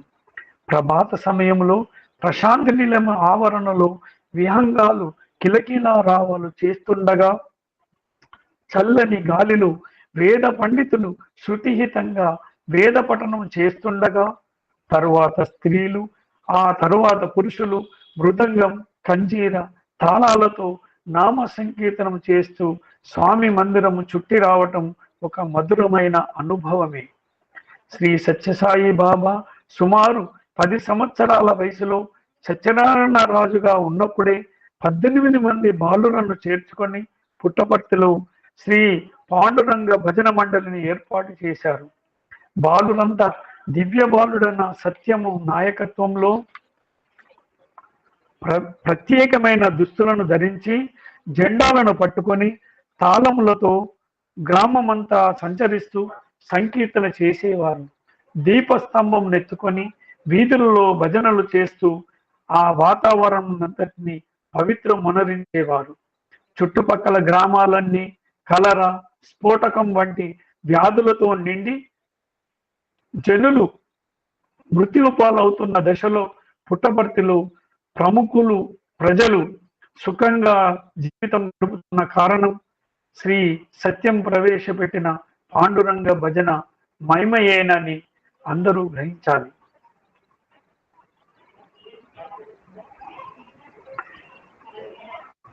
చుట్టుపక్కల గ్రామాల వారు తమ తమ గ్రామాలకు ఈ భజన మండలి బాలులను పిలిపించుకొని వారితో భజనలు చేయించుకొని వ్యాధి నివారణ పొందేవారు. బీజప్రాయమైన ఆనాటి పాండురంగ భజన మండలియే ఈనాడు శ్రీ సత్యసాయి సేవా సమితి నగర సంకీర్తన బృందాలుగా విశ్వవ్యాప్తములైనాయి. నగర సంకీర్తన కాగానే భగవంతుని దర్శనం కోసం భక్తులు వరుసలుగా మండపంలోనికి చేరుతున్నారు. ఇంతలో ఆలయ పురోహితులు ప్రవేశ ద్వారం ఎదుట కొలువుదీరిన వినాయకునికి, సుబ్రహ్మణ్య స్వామికి అభిషేకము, అలంకరణ, పూజ పూర్తి చేసి హారతి ఇచ్చారు. ఇక ఇప్పుడు అందరూ ఆ భగవంతుని కోసం, ఆ సచ్చిదానంద స్వరూపిణి కోసం, ఆపద్బాంధవుని కోసం ఆర్తితో ఎదురు చూస్తున్నారు. ఎన్ని దేశాల వారు, ఎన్ని మతాల వారు అక్కడ ఉన్నప్పటికీ, ఎవరు ఏ మంత్రం జపిస్తున్నప్పటికీ అందరి లక్ష్యము ఒక్కటే. అదే కరుణాంతరంగుడైన సత్యసాయి భగవంతుని సందర్శనము. దాదాపు 2 గంటలు గడిచింది. స్వామి ఇంకా రానేలేదు. ఏ భక్తుడు ఎక్కడి నుంచి ఆర్తితో ఎలుగెత్తి పిలిచాడో సాయి అని, పిలవగానే ఓయి అంటూ స్వామి అతని కాపాడటానికి వెళ్ళి ఉంటారు. ఆ ఆపద నుంచి బయటపడ్డాక అతడు స్వామిని వదిలిపెడతాడా? స్వామి స్వామి అంటూ తన కన్నీటితో స్వామి పాదాలకు అభిషేకం చేయకుండా ఉంటాడా? అందువల్లనే ఇంత ఆలస్యం. లేకపోతే ఇన్ని వేల మంది ఎదురు చూస్తుంటే ఆ దయామయుడు లోపల కూర్చొనగలడా? సాయిరామ. స్వామి అనుగ్రహం. అదిగో స్వామి అదిగో స్వామి రాకను సూచిస్తూ సన్నగా మోహన మురళి రవలి. అవిగో అరుణారుణ కాంతులు, అందరి దృష్టి అటువైపే. ఏకం సత్. అరుణాంబరధారి కరుణామూర్తి అయిన సత్యసాయి భగవానుడు అందాలు చిమ్ముకుంటూ, చిరునవ్వులు చిందిస్తూ, అభయప్రదానం చేస్తూ, ఉత్తరాలు అందుకుంటూ, పాద నమస్కారం ప్రసాదిస్తూ, విభూతిని సృష్టించి ఇస్తూ, ఆశిష్యులు అనుగ్రహిస్తూ అద్భుతంగా కదిలి వస్తున్నారు. మౌన వ్యాఖ్య ప్రకటిత పరబ్రహ్మతత్వం అన్నట్లుగా స్వామి ప్రత్యక్షంగా మాట్లాడకపోయినా అందరి సంశయాలు పంచలైపోతున్నాయి. శాంతి, కరుణ, ప్రేమ వేలాది మంది హృదయాలలో నిండిపోతున్నాయి. ఎన్నేళ్ల నుంచి స్వామిని చూడాలి చూడాలి అని తప్పించిపోయాము. అటువంటిది ఆ దయామయుడు నిజంగానే దగ్గరకు వస్తున్నాడు. ఓ నేత్రములారా, భగవానుడు దగ్గరకు వస్తున్నాడు. నన్ను తనివి తీరా చూడనివ్వండి. సమయానికి కన్నీటి ధారలతో స్వామిని కనిపించకుండగా చేయకండి. ఓ మనసా, ఒకటే కలవరించావే, ఇదిగో దివ్యమంగళ స్వరూపంతో స్వామి దగ్గరకు వస్తున్నాడు. ఓ తనువా, స్వామి పాద పద్మములను స్పృశించి ఆ స్పర్శతో పునీతమవ్వు. ఓ నాలుక, స్వామితో మాట్లాడు. ఎవ్వరూ చెప్పిన మాటను వినరే. స్వామిని తనివి తీరా చూద్దామంటే కన్నీటి భాష్పాలు, మాట్లాడదామంటే కంఠం గాద్గితం, పాద పద్మాలను స్పృశిద్దామంటే పరవశంతో మైమరుపు. ఆ దయామయుని దర్శనంతోనే అందరికీ సమాధానంగా పరమ ప్రశాంతి లభిస్తున్నది. ఏదో దివ్యలోకం నుంచి ఈ లోకంలోకి వచ్చినట్లుగా అనిపించే సత్యసాయి పరమాత్ముని చూస్తున్నప్పుడు బాబా చెప్పిన నా ఆనందం కోసం నేను ఈ విశాల విశ్వాన్ని సృష్టింపదలిచాను. అప్పటి వరకు నేనెవరో తెలుసుకొనటానికి ఎవ్వరూ లేరు. కేవలం సంకల్పించాను అంతే. తక్షణమే పర్వతాలు పైకి లేచాయి, నదులు ప్రవహింపసాగాయి, క్రింద పృథివీ పైన గగనం ఏర్పడ్డాయి, సముద్రాలు ఉప్పొంగాయి, సూర్యుడు, చంద్రుడు, ఎడారులు సమస్తం ఆకృతి ధరించి నా ఉనికిని నిరూపించసాగాయి. అప్పుడు భూచర, చలచర, కేచరములు విహరించసాగాయి. అందులో మానవునికి ప్రథమ స్థానం అనుగ్రహించబడింది. విశిష్టమైన నా జ్ఞానాన్ని మానవుని మస్తిష్కంలో అమర్చాను అనే అమృత వాక్కులు మన మనస్సులలో ప్రతిధ్వనించి మనలను మహోన్నత స్థితికి తీసుకువెళుతాయి. సమ్మోహనమైన సందర్శనం ప్రసాదించి స్వామి మెల్లమెల్లగా విద్యార్థుల ప్రక్క నుంచి మందిరం వరండాలోకి చేరుకుంటున్నారు. భౌతికంగా 82 సంవత్సరాల వయసులో కూడా స్వామి సూర్య భగవానుని వలె ఉదయమే దర్శనం ప్రసాదించటానికి విచ్చేయటం చూస్తుంటే మనం స్వామికి ఎంత శ్రమ కలిగిస్తున్నాము అనిపిస్తుంది. ఇంటర్వ్యూకి ఎన్నిక చేసిన వారిని ఒక్కొక్కరిని లోపలకు పంపి చివరగా చిరునవ్వుతో స్వామి లోపలకు వెళ్ళారు. దర్శనం పూర్తయింది. భక్తుల మనస్సులు సత్యసాయి పరమాత్ముడు ప్రసాదించిన దర్శనానుభూతితో నిండిపోయాయి. కనులు మూసుకొని స్వామి ప్రసాదించిన సందర్శన స్వరూపాన్ని మననం చేసుకుంటుంటే భగవాన్ బాబా చెప్పిన మధురమైన ప్రవచనం గుర్తుకు వస్తుంది. నా దర్శనానంతరం ఏకాంత ప్రదేశమున నిశ్చల నీరవ మౌనం నుపాసిస్తూ నా దర్శన భాగ్యం అనుభవించండి. అప్పుడు మీకు నా ఆశీర్వాద ఫలితం పూర్తిగా లభిస్తుంది. నేను మీకు దర్శనమిస్తూ మీ ముందు వెళ్ళేటప్పుడు నా శక్తి మీ యందు ప్రసరిస్తుంది. మీరు వెనువెంటనే ఇతరులతో సంభాషించటం ప్రారంభిస్తే మిమ్ము చేరిన నా శక్తి నిష్ఫలమై వెనుదిరిగి నన్నే చేరిపోతుంది. నేను దేనిని వీక్షించినా అది శక్తివంతమై మార్పు చెందుతుంది. అదే విధంగా మీరు దినదినము మార్పు చెందుతున్నారు. నా దర్శనం వల్ల మీరు పొందే లాభాన్ని ఎన్నటికీ తక్కువగా అంచనా వేయవద్దు. ఇది మీకు మీ పూర్వ పుణ్యం వల్ల లభించిన వరప్రసాదం. నా దర్శనం కోసం దేవతలు కూడా ఎంతో ఆతృతతో వేచి ఉంటారు.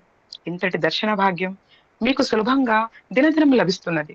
ఇది మీ జన్మాంతర పుణ్య విశేషమని మరవవద్దు.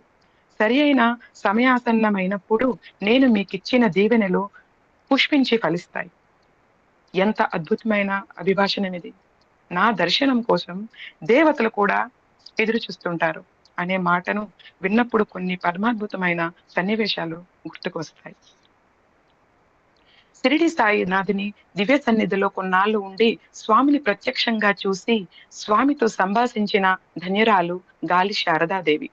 ఆమెను పుట్టపర్తికి ఆహ్వానించి స్థిర నివాసం కలిగించి ఆమెకు పెద్ద బొట్టు అని పేరు పెట్టింది సత్యసాయి భగవానుడే. ఆమె ఒకనాడు తెల్లవారుజామున పుట్టపర్తిలో తపోవృక్షం కింద కూర్చొని ధ్యానం చేసుకుంటున్నది. ఇంకా చీకట్లు విడిపోలేదు. ఆ సమయంలో ఆమె ఒక్కసారి కళ్ళు తెరిచి చూసింది. స్వామి మందిరం మేడపై నుంచి గోపురం మీదుగా కొందరు దేవకాంతలు తెల్లని కాంతులు విరజిమ్ముతూ తూర్పు కొండల వైపు సాగి వెళ్తున్నారు. వారు మనోహరాకృతులతో ఉంటూ నేలపై కాకుండగా గగన మార్గంలో వెళ్ళటం మిరిమిట్లు గొలిపే వారి దేహకాంతి, వారు ధరించిన దివ్య పూలమాలలు చూసి వారు మానవ మాత్రలు కారని ఆమె తెలుసుకున్నది. ఆ సమయంలో వీణుల విందుగా వాయిద్యములు, ధ్వని, మువ్వల సవడి వినిపింపసాగాయి. ఆమె ఆ దృశ్యం చూసి దిగ్భ్రాంతి పొందింది. దేవదేవుడైన సత్యసాయి పరబ్రహ్మ సందర్శనం కోసం దేవతలు వచ్చి వెళ్తున్నారని ఆమె గ్రహించింది. ఆమె యోగిని కాబట్టి ఆమెకు భగవానుడు ఆ దర్శనం ప్రసాదించాడు. ఆమె కొండ దిగి వచ్చి మెల్లగా భజన హాలు తలుపు తెరిచి చూస్తే అందరూ నిద్రావస్థలో ఉన్నారు. కానీ మనోహరంగా సంగీతం వినిపిస్తూనే ఉంది. దేవతలు వచ్చి నృత్య గాన వాయిద్యములతో స్వామిని రంజింప చేస్తున్నారని ఆమె భావించింది. తెల్లవారిన తరువాత పెద్దబొట్టు భగవాన్ బాబాతో, స్వామి, ఈ వేళ మీ దర్శనం చేసుకుని వెళ్తున్నా దేవతలను చూశాను అన్నది. అప్పుడు స్వామి, ఓహో అలాగా అని చిరునవ్వు నవ్వారు. ఆ రోజు వైకుంఠ ఏకాదశి. అది శ్రీ మహావిష్ణువు ఉత్తర ద్వార దర్శనం ప్రసాదించే రోజు అని ప్రాచీన శాస్త్రాలు పేర్కొంటున్నాయి. రాజారెడ్డి ప్రశాంత నిలయం మేడ మీద వరండాలో పడుకొని ఉన్నాడు. అర్ధరాత్రి సమయంలో ఆయనకు మెలకువ వచ్చింది. కళ్ళు తెరిచి చూస్తే స్వామి గదిలో నుంచి అమితమైన కాంతి కొద్దిగా తెరిచి ఉన్న తలుపుల మధ్య నుంచి బయటపడుతున్నది. ఇంత రాత్రి వేళ స్వామి గదిలో నుండి ఇంత కాంతి ఏమిటి అని రాజారెడ్డి తలుపు సందులో నుండి స్వామి గదిలోకి చూశాడు. లోపల దివ్య రూపాలతో ఉన్న కొందరు సత్యసాయి పరమాత్ముని పాద పద్మాలకు వరుసగా ప్రణమిల్లుతున్నారు. వారి రూపాలు అంతులేని కాంతులు విరజిమ్ముతున్నాయి. స్వామి ఆదిశేషునిపై మహావిష్ణువు వలె పవలించి మందస్మిత వదనార విందంతో వారి అభివందనాలను అందుకుంటున్నారు. స్వామి శయ్య చుట్టూ 7 మంటలు మండుతున్నాయి. ఆ దృశ్యము చూసి శ్రేష్ఠుడయ్యాడు. మెల్లగా తలుపు మూసివేసి వరండాలో పడుకున్నాడు. ఇక నిద్ర పట్టలేదు. మరునాడు రాజారెడ్డి స్వామితో తాను రాత్రి దర్శించిన పరమాద్భుత దృశ్యం గురించి చెప్పి, స్వామి వారు అడిగాడు. అప్పుడు స్వామి, వారందరూ దేవతలు నా దర్శనం కోసం వచ్చారు. ఆ 7 అగ్నుల రూపాలలో ఉన్నది సప్తర్షులు. నేను అనుగ్రహించాను కాబట్టి నీవు బ్రతికి ఉన్నావు, లేకపోతే ఆ దృశ్యం చూసినప్పుడే భస్మమైపోయి ఉండేవాడివి అన్నారు. శ్రీ సత్యసాయి సాక్షాత్తు పరబ్రహ్మ స్వరూపం. అటువంటి పరమాత్మునికి శతకోటి వందనాలు సమర్పించుకుందాం. ప్రశాంతి నిలయం మందిరం లోపల నైరుతి మూల పూజా మందిరంలో రుద్రాభిషేకము, శ్రీ సత్యసాయి భగవానునికి, శ్రీ లలితాదేవికి అష్టోత్తర పూజలు నిర్వర్తించబడినాయి. పూజలు ఆత్మజ్ఞానం పొందటానికి సోపానాలు. ఇవి చక్కని సనాతన సంప్రదాయం. ఉదయం 9 గంటలైంది. మందిరంలో భజన కార్యక్రమం ఆరంభమైంది. భగవాన్ బాబా మందహాసం చిందిస్తూ వచ్చి మందిరంలో సింహాసనంపై కూర్చున్నారు. పాటలకు అనుగుణంగా లయాన్వితంగా స్వామి చేతులు కదుపుతూ గాలిలో అక్షరాలు వ్రాస్తూ జటాజూటం కదిలిస్తూ స్మిత స్మిత సుందరుడై విరాజిల్లుతున్నారు. ఆ సమయంలో బాబా చెప్పిన దివ్యవాక్కులు మనసులో మెదులుతున్నాయి. భజన హాలులో నేను సింహాసనంపై కూర్చొని ఎవరినో పలకరించినట్లు చిరునవ్వు నవ్వటం, వ్రేళ్లు కదపటం మీరు గమనించి ఉంటారు. అప్పుడప్పుడు నేను గాలిలో ఏదో వ్రాస్తున్నట్లు మీరు గమనిస్తుంటారు. అటువంటి సమయాలలో మీ కంటికి కనబడని వారితో నేను సంభాషిస్తూ ఉత్తర ప్రత్యుత్తరాలు జరుపుతూ ఉంటాను. నా సహాయం కోరే ప్రతి వారికి నేను సహాయం చేస్తూనే ఉంటాను. కానీ వీటన్నింటినీ నేను ప్రచారం చేసుకొనను. ఒక తండ్రి తన కొడుకుకు చేసే సహాయాన్ని ప్రచారం చేసుకొనడు కదా, అంటారు స్వామి. శ్రీరామ, శ్రీకృష్ణ, శివ, బుద్ధ, యేసు, సాయి, అల్లాలపై భజన గీతాలు హృదయపూర్వకంగా వాద్య సంగీత సహితంగా ఆలపిస్తున్నారు. ప్రశాంతి మందిరం మొత్తంలో ఆ భక్తి గీతాలకు పరిపూర్ణంగా ఆనంద తన్మయత్వం పొందేది ఒక్క సాయి భగవానుడే. ఆ ఆనంద సముద్రంలో స్వామిని చూడటం ఒక మరుపురాని మధురానుభూతి. ఒక వృక్షం క్రింద చేరి గట్టిగా శబ్దం చేస్తూ చప్పట్లు కొడితే కొమ్మల మీది పక్షులన్నీ దూరంగా పారిపోతాయి. మన జీవితం కూడా ఇటువంటిదే. జీవిత వృక్షంపై కామ, క్రోధ, లోభ, మోహ, మద మాత్సర్యములనే పక్షులు మహా గందరగోళం చేస్తుంటాయి. కనుక మీరు రామ, కృష్ణ, గోవింద, నారాయణ అని శబ్దం చేస్తూ లయగా చప్పట్లు కొడితే అవన్నీ ఎగిరిపోయి మీ హృదయ క్షేత్రాలు శుభ్రమవుపోతాయి అని స్వామి ప్రబోధం. భజనలోని అంతరార్థం గ్రహించి హృదయాలను భగవదభిముఖం చేసుకుందాం. ఓం జయ జగదీశ హరే. పాట పూర్తయింది. హారతి తీసుకుని స్వామి లోపలకు వెళ్ళారు. ప్రశాంతి నిలయంలో ఇది ప్రభాత కార్యక్రమం. మనం కూడా సాయి పరమాత్మునికి అభివందనాలు చేసి ఆ దివ్య మనోహర దర్శనం మననం చేసుకుంటూ స్వామి వెళ్ళింది మన హృదయ మందిరంలోకి అని గ్రహించి నిశ్శబ్దంగా నిలయంలోని మన నివాసానికి చేరుకుందాం. పదండి. ఎవరు ఈ సత్యసాయి బాబా? దివ్యాకర్షణతో విరాజిల్లే ఈ స్వామి భగవంతుడా? ఈయన అవతార పురుషుడా? మన తత్వమే మనకు తెలియదు. మనకు అత్యంత ఆప్తులైన వారి గురించే మనకు తెలియదు. అటువంటిది అవతార పురుషుని తత్వం మనం ఎలా గుర్తింపగలము? చంద్రుణ్ణి చూడటానికి చంద్రుని నుంచి వెలువడే వెన్నెలే మనకు ఉపయోగపడుతుంది. అంతే తప్ప వేరే ఏ దీపం వల్ల ప్రయోజనం లేదు. ఆ విధంగానే సాయినాథుని గురించి తెలుసుకొనటానికి స్వయంగా సాయినాథుడు చూపిన దృష్టాంతములు, చెప్పిన అమృత వాక్యులే మనకు పరమ ప్రమాణములు. 1958 నవంబర్ 23వ తేదీ నాడు స్వామి జన్మదినోత్సవ వేడుకలు చూసుకుని 25వ తేదీ నాడు వెంకట్రామ్ కుటుంబం వారు ప్రశాంతి నిలయం నుంచి కారులో బెంగుళూరుకు వెళ్తున్నారు.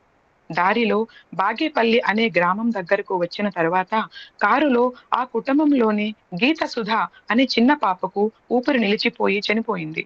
అప్పుడు వారు ఆ కారును ఆపి దుఃఖోద్వేగంతో ఆ పరిస్థితిలో తమకు సహాయపడేవారు ఎవరున్నారా అని ఒకటే ఆందోళన పడసాగారు.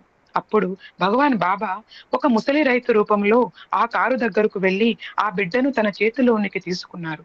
ఆయన దివ్య స్పర్శకు ఆ శిశువులో చైతన్యం కలిగి హఠాత్తుగా ఏడవసాగింది. చనిపోయిన శిశువు బ్రతకటం చూసి వారంతా ఆశ్చర్యపడ్డారు. పాప తండ్రి వెంకట్రామ్ పరమానంద భరితుడై ఆ రైతుకు కృతజ్ఞతా సూచకంగా ₹1 ఇవ్వబోయాడు. ఆ వృద్ధుడు దానిని మృదువుగా తిరస్కరించాడు. ఆ యజమాని ఆ రైతు పేరు అడిగినప్పుడు అతడు తన పేరు జోడి ఆదిపల్లి సోమప్ప అని చెప్పాడు. కస్తూరి గారితో భగవాన్ బాబా ఈ వృత్తాంతం చెప్పి వృద్ధ గ్రామస్తుని రూపంలో వెళ్లి ఆ పాపకు ప్రాణ ప్రదానం చేసింది తానేనని అనగా కస్తూరి గారు ఆ పేరు ఎందుకు చెప్పారు, ఆ పేరుకు అర్థమేమిటి అని అడిగారు. అందుకు స్వామి ఆదిపల్లి అంటే మూలస్థానం, అదే కైలాసం. జోడి అంటే దంపతులైన, సోమప్ప అంటే ఉమతో కూడిన శివుడు అని వివరించారు. ఈ విధంగా తాను పార్వతీ పరమేశ్వర స్వరూపమని, శివశక్తి స్వరూపుడని సత్యసాయి పరమాత్ముడు విశదపరిచారు. బాబా ఒకసారి కైలాసం పదానికి అర్థం ఏమిటి అన్నారు కైలాసం అనే పేరు గల ఒక అధ్యాపకునితో. అతడు ఆశ్చర్యపోయి తికమక పడ్డాడు. అప్పుడు స్వామి కైలాసం అంటే స్వచ్ఛమైన పరిశుద్ధ స్ఫటిక స్వరూపం, నిష్కలంకమైన పరమ పవిత్ర హృదయానికి ప్రతీకారం. కైలాసగిరి నివాసుడు శంకరుడు, ఆయన పవిత్ర హృదయవాసి అని వివరించారు.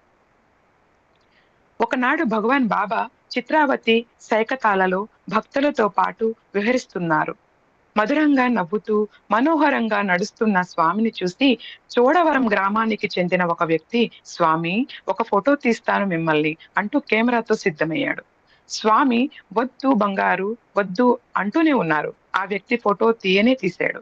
తీరా ఫిల్మ్ కడిగిన తర్వాత చూస్తే అందులో స్వామి అర్ధనారీశ్వర స్వరూపంతో సాక్షాత్కరించారు. పూర్వం త్రేతాయుగంలో భరద్వాజ మహర్షి ఉండేవాడు. ఆయనకు వేదములంటే ప్రాణం. అందువల్ల భరద్వాజుడు నిండు నూరేళ్లు వేదాధ్యయనం చేశాడు. అయినా అవి పూర్తి కాలేదు.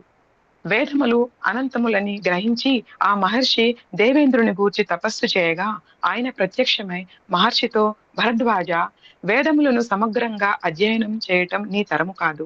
నీవా ప్రయత్నము మానుకొని దానికి మారుగా ఒక యాగం చేయి. ఆ విధానం నీకు వివరిస్తాను. ఆ యాగం సమగ్ర వేదాధ్యయన ఫలితాన్ని నీకు ప్రసాదిస్తుంది అని ఆ యాగ విధానమును ఉపదేశించారు. భరద్వాజుడు ఇంద్రునకు తన కృతజ్ఞతలు తెలిపి ఆయన చెప్పిన సవిత్ర అని పవిత్రమైన యాగాన్ని నిర్వర్తించటానికి నిశ్చయించుకున్నాడు. ఆ యాగానికి సాక్షాత్తు శక్తియే వచ్చి ప్రత్యక్షంగా ఉండాలని ఆశిస్తూ భరద్వాజుడు శక్తిని ఆహ్వానించటానికి కైలాసానికి వెళ్ళాడు. కైలాసంలో శివ పార్వతులు నృత్యంలో తన్మయులై ఉన్నారు. అందువల్ల శక్తికి తన కోరికను మనవి చేసుకునటానికి మహర్షికి సమయం అనుకూలించలేదు. భరద్వాజుడు అక్కడకు వచ్చి 7 రోజులైంది. ఆ శివశక్తులలో శివుని దర్శనమే అవుతున్నది కానీ శక్తి దర్శనం కావటం లేదు. అతడు ఖిన్నుడయ్యాడు. 8వ నాడు శక్తి భరద్వాజుణ్ణి ఒక్క క్షణం క్రీగంట చూసి మందహాసం చేసి తిరిగి నృత్యంలో లీనమైంది. శక్తి తనను పరిహసించినట్లు అపార్థం చేసుకొని భరద్వాజుడు విషణ్ణుడై కైలాసగిరి దిగబోగా ఆయన ఎడమ కాలు ఎడమ చెయ్యి స్వాధీనం తప్పి చచ్చుబడిపోయాయి. మాట పడిపోయింది. ఒక కన్ను దృష్టి కోల్పోయింది. అంతలోనే శివుడు వచ్చి, భరద్వాజ, భయపడకు, శక్తి నిన్ను నీ యాగానికి నిజంగా ఆశీర్వదించింది అని ఓదార్చి తన కమండలంలోని జలాన్ని భరద్వాజునిపై ప్రోక్షించటమే తడవుగా ఆ మహర్షి పూర్వస్థితిని పొందగలిగాడు. అప్పుడు శివశక్తులిద్దరూ మేమిద్దరము నీ యాగానికి తప్పక వస్తామని వాగ్దానం చేసి వీడ్కొల్పి పంపారు. భరద్వాజుని యాగము పూర్తయింది. శివశక్తులిద్దరూ ఆ ఋషికి దర్శనమిచ్చి ఆశీర్వదించారు. శివుడు మహర్షితో, భరద్వాజ, మేమిద్దరం భవిష్యత్తులో నీ గోత్రంలో 3 మార్లు మానవ రూపంలో అవతరిస్తాము. మొదట నా శివాంశతో సాయిబాబాగా షిరిడిలోను, తరువాత మా శివశక్తి అంశలతో సత్యసాయి బాబాగాను, అటు తర్వాత శక్తి అంశతో ప్రేమ సాయిగాను అవతరిస్తాము అని తెలిపి, ఋషిషత్తమ, శక్తి నాడు నీ ఎడ చూపిన 8 దినముల నిరాదరణకు ప్రాయశ్చిత్తంగా మేమిద్దరము నీ వంశంలో అవతరించినప్పుడు ఇప్పుడు నీవు బాధపడినట్లు శక్తి కూడా 8 రోజులు బాధను అనుభవిస్తుంది. నేను జలముతో ప్రోక్షణ చేసి నిన్ను ఆరోగ్యవంతుని చేసినట్లుగా అప్పుడు కూడా నేను శక్తిని సంప్రోక్షణ చేసి ఆమె బాధను తొలగిస్తాను అని తెలియజేశారు. శ్రీ సత్యసాయి భగవానునికి 1963 జూన్ 29వ తేదీ నాడు శరీరానికి ఎడమ వైపున థ్రాంబసిస్ అనే మెదడులో రక్తం గడ్డ కట్టుకుపోయే వ్యాధి వచ్చినప్పుడు ప్రశాంతి నిలయంలోని భక్తులు విలవిలలాడిపోయారు. స్వామి ఆ వారం రోజులలో 3 రోజులు కోమాలో ఉన్నారు. 4 పర్యాయాలు గుండెపోటును ఎదుర్కొన్నారు. స్వామి స్థితికి భక్తులు కన్నీరు మున్నీరుగా విలిపించారు. వారం రోజుల తర్వాత గురు పూర్ణిమ నాడు భగవాన్ బాబా వారిని కస్తూరి, రాజారెడ్డి, కృష్ణప్ప గారులు జాగ్రత్తగా పట్టుకుని మేడ మీద నుండి భజన హాలులోకి తీసుకువచ్చారు. స్వామిని వేదిక మీద కుర్చీలో కూర్చునబెట్టడం కష్టమని వెండి కుర్చీని వేదిక క్రింద పెట్టి దానిలో మెత్తని దిండు వేసి బాబా వారిని ఆసీనుల చేశారు. బిగుసుకుపోయిన ఎడమ చేతితో ఎడమ కాలితో అస్పష్టమైన చూపులతో ఉన్న తమ ప్రియతమమైన భగవంతుణ్ణి ఆ స్థితిలో చూసి అందరూ ఒక్కసారిగా వెక్కి వెక్కి ఏడవసాగారు. అప్పుడు స్వామి అస్పష్టమైన వాక్కులతో, ఇది నాకు వచ్చిన జబ్బు కాదు, నేనే తీసుకున్న జబ్బు ఇది. నాకు ఏ జబ్బు ఏ సందర్భంలోనూ రాదు. మీరెవ్వరూ బాధపడకండి. నాకు కష్టం అవుతుంది అని కస్తూరి గారితో మైక్లో చెప్పించారు. ఆ తరువాత బాబా నీరు తెప్పించి కుడి చేతితో నీటిని ఎడమవైపు శరీరంపై ముమ్మారులు చెల్లారు. అంతే. మరుక్షణం స్వామి అనాయాసంగా లేచి నిలబడి, ప్రేమ స్వరూపులారా అంటూ భక్తులనుద్దేశించి 1 గంట సేపు ఉపన్యాసం ఇచ్చారు. ఆ ఉపన్యాసంలో త్రేతాయుగంలో శివుడు భరద్వాజ మహర్షికి ఇచ్చిన ఈ వరాల వృత్తాంతమంతా బాబా విశదీకరించారు. ఈ అవలోని ప్రస్తుత సన్నివేశము త్రేతాయుగంలోని సన్నివేశము వంటిదే. వ్యాధి అనుభవించవలసి ఉన్నది. ఈశ్వర వాక్యము చెల్లింపవలసి ఉన్నది. అవతార రహస్యం ప్రకటన కావలసి ఉన్నది. ఈ అద్భుత సన్నివేశం వల్ల అన్ని కార్యములు నెరవేర్పబడ్డాయి. దైవత్వం మరింత స్పష్టమైంది అన్నారు సత్యసాయినాథులు. షిరిడీ సాయి బాబా షిరిడీ క్షేత్రం చేరిన దగ్గర నుంచే ఆ బాబా చరిత్ర అందరికీ తెలుసు. కానీ బాబా ఎక్కడ జన్మించారు, బాబా తల్లిదండ్రులు ఎవరు, షిరిడీకి రాకముందు బాబా జీవితం ఏమిటి, అవి ఎవరికి తెలియని షిరిడీ సాయినాథుని జీవిత రహస్యాలను సత్యసాయినాథుడు 28/9/1990 షిరిడి బాబా పుట్టినరోజు నాడు ప్రశాంతి నిలయంలో ప్రకటించారు. అవతార పురుషుని రహస్యాలను అవతార పురుషుడు తప్ప మరి ఎవరు కనుగొనగలరు? భగవాన్ బాబా ప్రకటించిన షిరిడి సాయినాథుని వృత్తాంతమిది. నైజాం రాష్ట్రంలోని పత్రి గ్రామంలో గంగాభవాడ్యూడ్ దేవగిరమ్మ అనే దంపతులు ఉండేవారు. ఆ దేవగిరమ్మ గౌరీ భక్తురాలు. ఆమె భర్త శివభక్తుడు. వారికి సంతానం లేదు. అందుచేత వారు మరింత విరక్తి పొందిన వారే పార్వతీ పరమేశ్వరులను నిరంతరం పూజిస్తూ ఉండేవారు. గంగాభవాడ్యూడ్ పడవ నడుపుకుంటూ తన జీవన యాత్ర గడుపుతూ ఉండేవాడు. వర్షాకాలం కావటం చేత గంగ ఉప్పొంగుతుండటం చేత గట్టున ఉన్న పడవ కొట్టుకొని పోతుందేమోనని భార్యతో చెప్పి అతడు ఆనాటి రాత్రి ఇంటికి రాకుండా పడవను భద్రంగా చూసుకుంటానని అన్నాడు. ఆమె భర్త కోరిక ప్రకారం 7 గంటలకే భోజనం పెట్టి పంపించి తాను కూడా భోజనం ముగించింది. రాత్రి 9 గంటల వేళ తలుపులు కొట్టిన శబ్దం విని తిరిగి తన భర్త వచ్చినాడేమోనని ఆతృతతో ఆమె వెళ్లి తలుపు తెరిచింది. ఎవరో ఒక వృద్ధుడు లోపల ప్రవేశించి, అమ్మా, బయట చలి చాలా తీవ్రంగా ఉంది. లోపల నాకు కొంచెం పరుండటానికి అవకాశం చూడమని చెప్పాడు. ఆమె చాలా ఉత్తమరాలు కనుక వరండాలోకి పరుపు తెచ్చి ఇచ్చి అక్కడ పండుకొనమని చెప్పి ఆమె తలుపులు వేసుకొని లోపలకు వెళ్ళింది. కొంతసేపు అయ్యిందో లేదో తిరిగి ఆ వృద్ధుడు తలుపు తట్టాడు. ఆమె తలుపు తెరిచింది. అమ్మా, నాకు చాలా ఆకలిగా ఉన్నది, ఇంత అన్నం పెట్టు అన్నాడు. ఆమె ఇంటిలో వెదకి కొంచెం పిండిని పెరుగులో కలిపి ఇచ్చింది. తిరిగి ఆమె తలుపు వేసుకొని లోపలకు వెళ్ళింది. మరి కొంచెం సేపటికి ఆ వృద్ధుడు మరలా తలుపు తట్టాడు. ఆమె తలుపు తీయగా, తల్లి, నాకు కాళ్ళు నొప్పులుగా ఉంటున్నాయి, కొంచెం ఒత్తుతావా అన్నాడు. ఆ మాటలు వినగానే ఆ సాధ్వి లోపలికి పోయి పూజ గదిలో కూర్చొని తల్లి, ఏమిటమ్మా ఈ పరీక్ష నాకు, ఈ సమయంలో నేనేమి చేసేది అని దుఃఖిస్తూ అటువంటి పరిస్థితిని తప్పించమని పార్వతీదేవిని ప్రార్థిస్తూ వచ్చింది. వెంటనే ఆమె కొన్ని క్షణాలు ఆలోచించి ఇంటి వెనుక ద్వారము నుండి బయటకు వెళ్ళి, ఇటువంటి సేవలు చేసేవారు ఎవరైనా దొరికితే వారికి డబ్బు ఇచ్చి వారితో సేవలు చేయిద్దామని చాలా ప్రయత్నం చేసింది. పాపం ఆనాడు ఆమెకు ఎవరూ చిక్కలేదు. తిరిగి ఆమె ఇంటికి చేరుకున్నది. ఇంతలో ఇంటి వెనుక తలుపు తట్టిన శబ్దం అయింది. ఒక స్త్రీ లోపలికి వచ్చి, అమ్మా, నీవు మా ఇంటికి వచ్చినావట, ఒక ముసలాయనకు సేవ చేయాలని పిలిచావట అని పలికింది. ఆ గృహిణి పూజా మందిరంలో ప్రవేశించి తన ప్రార్థన విని పార్వతీదేవియే ఆమెను పంపినదని ఆనందించి ఆమెను వరండాలోకి పంపించి తలుపులు వేసుకున్నది. అక్కడ ఉన్న వృద్ధుడు, ఇప్పుడు వచ్చిన స్త్రీ పార్వతీ పరమేశ్వరులు వీరిద్దరూ ఒకరితో ఒకరు సంభాషించుకొనసాగారు. పార్వతి, ఈమె మనోభీష్టం నెరవేర్చు అని ఈశ్వరుడు అన్నాడు. పార్వతి వెంటనే, మీరు పరమేశ్వరులు కదా, మీరే అనుగ్రహించండి అన్నది. అందుకు ఈశ్వరుడు, నేను ఈమెను పరీక్షించటం కోసం వచ్చిన వాడిని. నీవు ఈమె ప్రార్థన విని వచ్చిన దానవు కనుకనే నీవే వరాలు ప్రసాదించు అన్నాడు. తిరిగి తలుపు తట్టిన శబ్దమయ్యింది. అక్కడ ఒక స్త్రీ ఉన్నది కదా అనే ధైర్యంతో ఆ గృహిణి తలుపు తెరిచింది. వారిద్దరూ పార్వతీ పరమేశ్వరుల రూపాలని ధరించి దర్శనమిచ్చారు. దేవగిరమ్మ ఆ ఆనందాన్ని తట్టుకొనలేక పోయి వారి పాదాల పైన పడింది.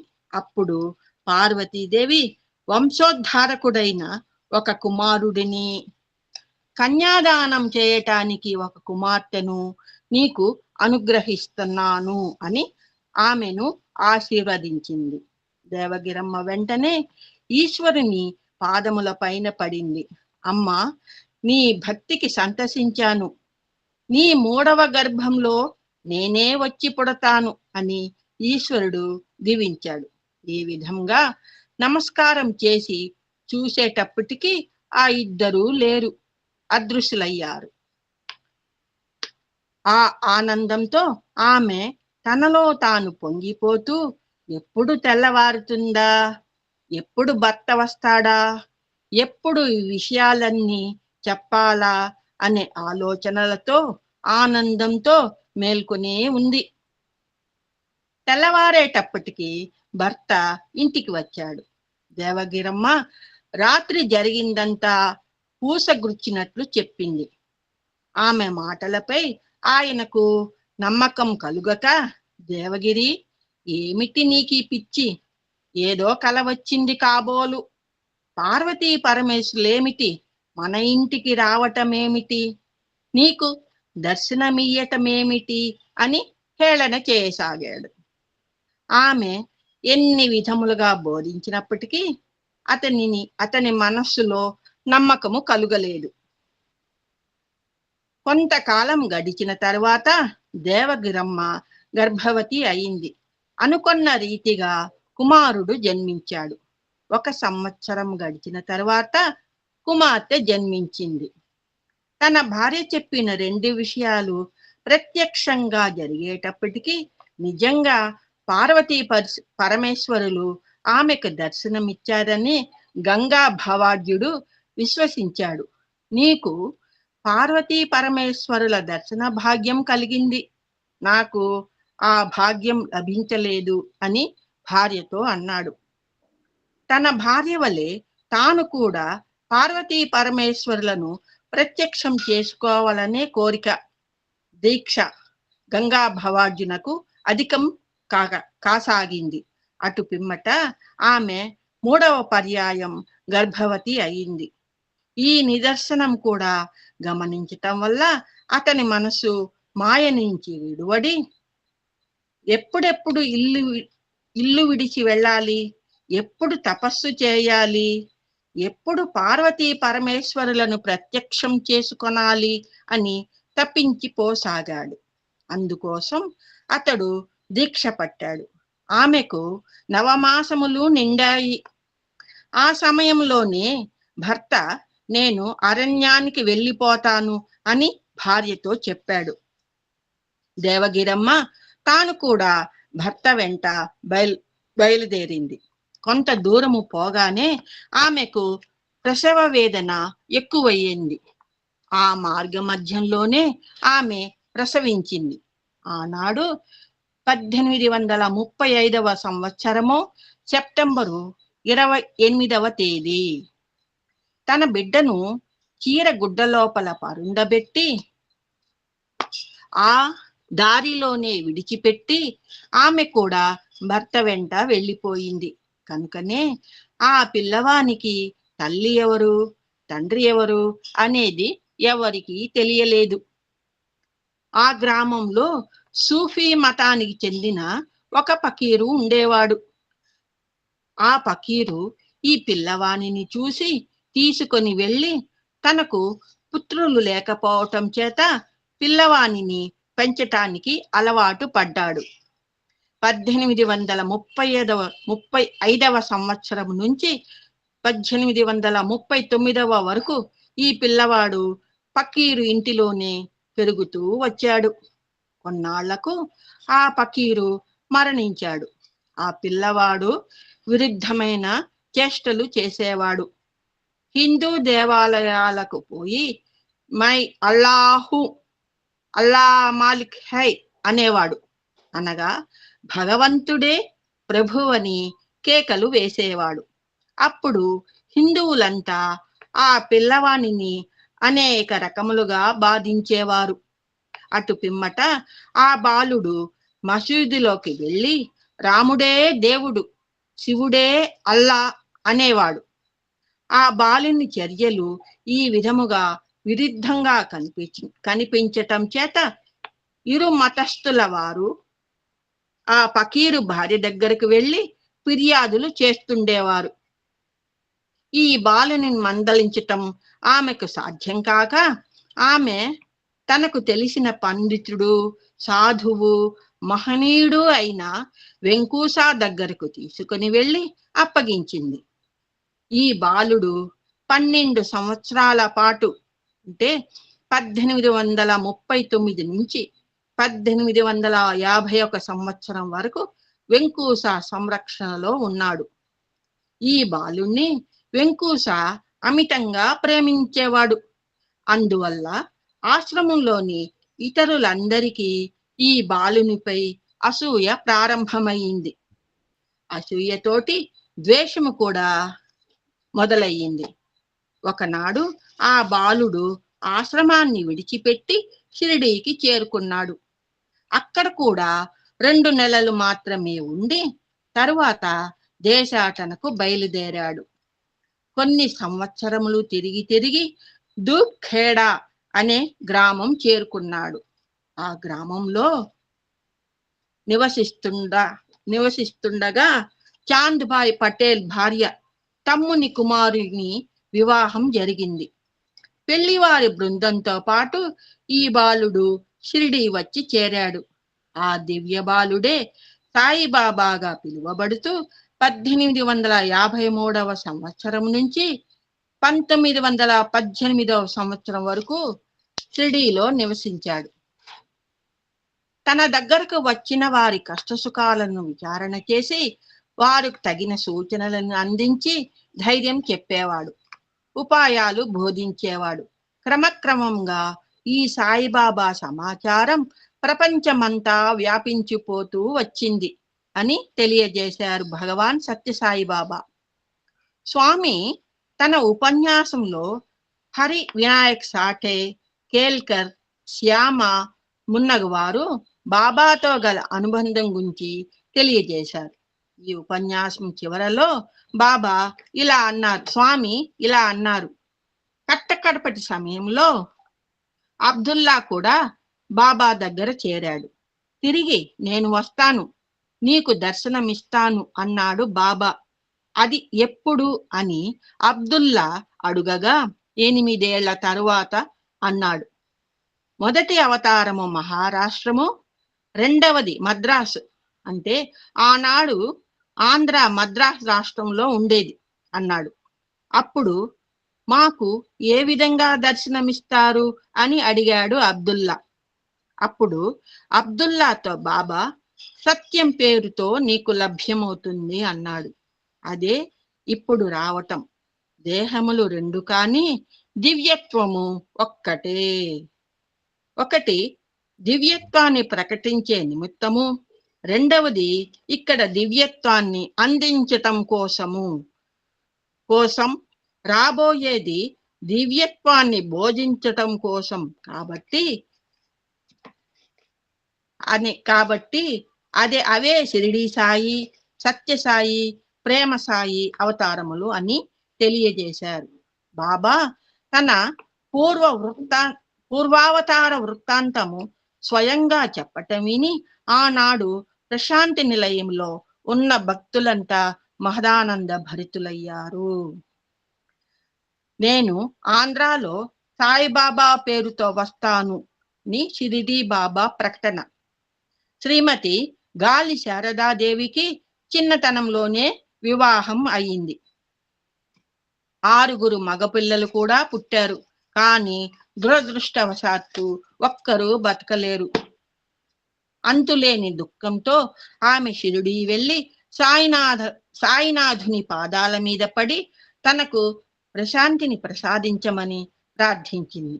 సాయినాథుడు ఆమెను ఎంతో ప్రేమతో ఊరడించి ఆమెకు ఎనలేని చిత్తశాంతిని ప్రసాదించారు.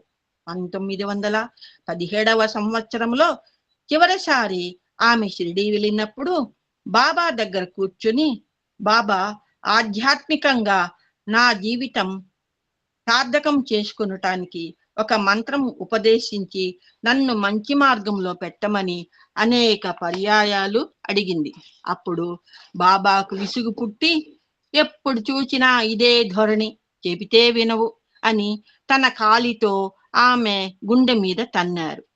దానితో ఆమె ఎంతో బాధపడి వెళ్ళి ద్వారకామాయి ఎదుట ఉన్న గానుగ చెట్ల కింద ఏడుస్తూ పడుకొని నిద్రపోయింది. రాత్రి పొద్దుపోయిన తర్వాత ఆ కరుణాంతరంగుడైన సాయినాథుడు వచ్చి, బిడ్డా లే, తోటకు పోదాంరా, నువ్వు భోజనం చేయకుండా పడుకుంటే నాకు ఎలా నిద్ర వస్తుంది అని అక్కడ వనంలోనికి తీసుకొని వెళ్ళారు. అల్లా మాలిక్ హై అని చెయ్యి చాపగానే చేతిలోకి చపాతీలు, కోవా వచ్చాయి. అప్పుడు బాబా, బిడ్డ, ఇప్పుడు నేను చెప్పే మాట విని ఎవరికి చెప్పనని నా పాదాలు పట్టుకొని ప్రమాణం చెయ్యి. నేను ఆంధ్రాలో సాయిబాబా పేరుతో వస్తాను. అప్పుడు నీవు నా దగ్గరకు వస్తావు. నిన్ను నా సమీపంలో ఉంచుకొని నీకు ఆనందం కలిగిస్తాను అని అన్నారు. అప్పుడు శారదాదేవి, ఇది నా భాగ్యం బాబా, నేను ధన్యురాలిని అన్నది. ఆ తర్వాత సంవత్సరమే బాబా తన భౌతిక శరీరం పరిత్యజించారు. దాదాపు 20 సంవత్సరాలు గడిచాయి. శారదాదేవి అనాథ శరణాలయం నడుపుతూ ఆ ఖర్చుల నిమిత్తమై ఊరూరు తిరిగి హరికథలు చెబుతూ ఉండేది. ఆ విధంగా ఒకనాడు ఆమె ఉరవకొండలో కథ చెప్పి వెళుతూ దివ్యబాలుడైన సత్యం అద్భుత లీలల గురించి విని శేషమరాజు గారి ఇంట సత్యాన్ని దర్శించుకున్నది. అప్పుడు సత్యం ఆమెను చూసి గోరీ అని ఎంతో మృదువుగా పిలిచారు. ఆమె ఉలిక్కి పడింది. కారణం, ఆమెను షిరిడీ సాయినాథుడు మాత్రమే ఆ విధంగా పిలిచేవారు.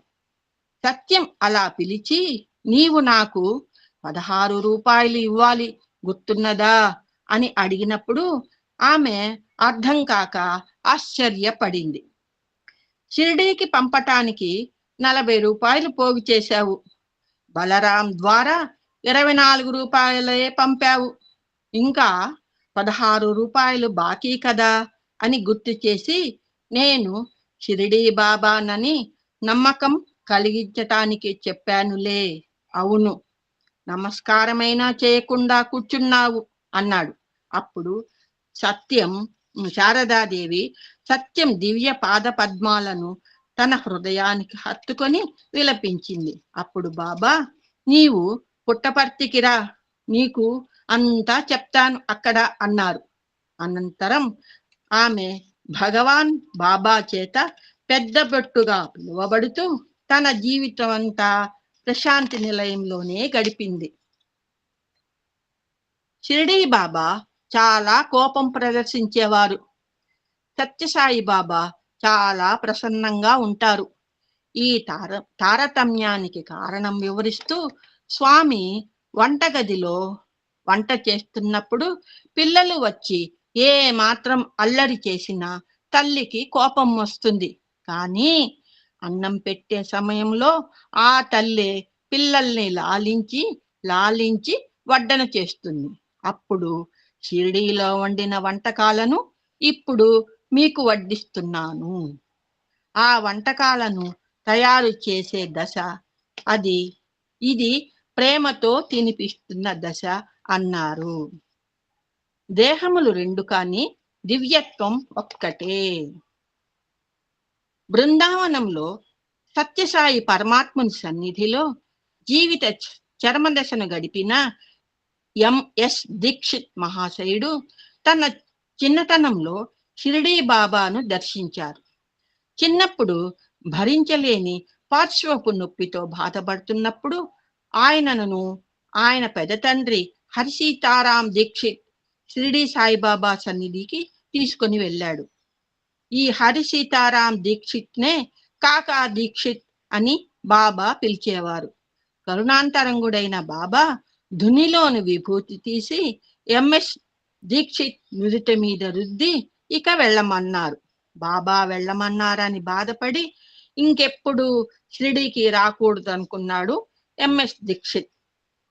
అందుకు అతని పెదనాన్న, బాబా వెళ్ళమన్నది నిన్ను కాదు, నీ పార్శ్వపు నొప్పిని అని తెలియజేశారు.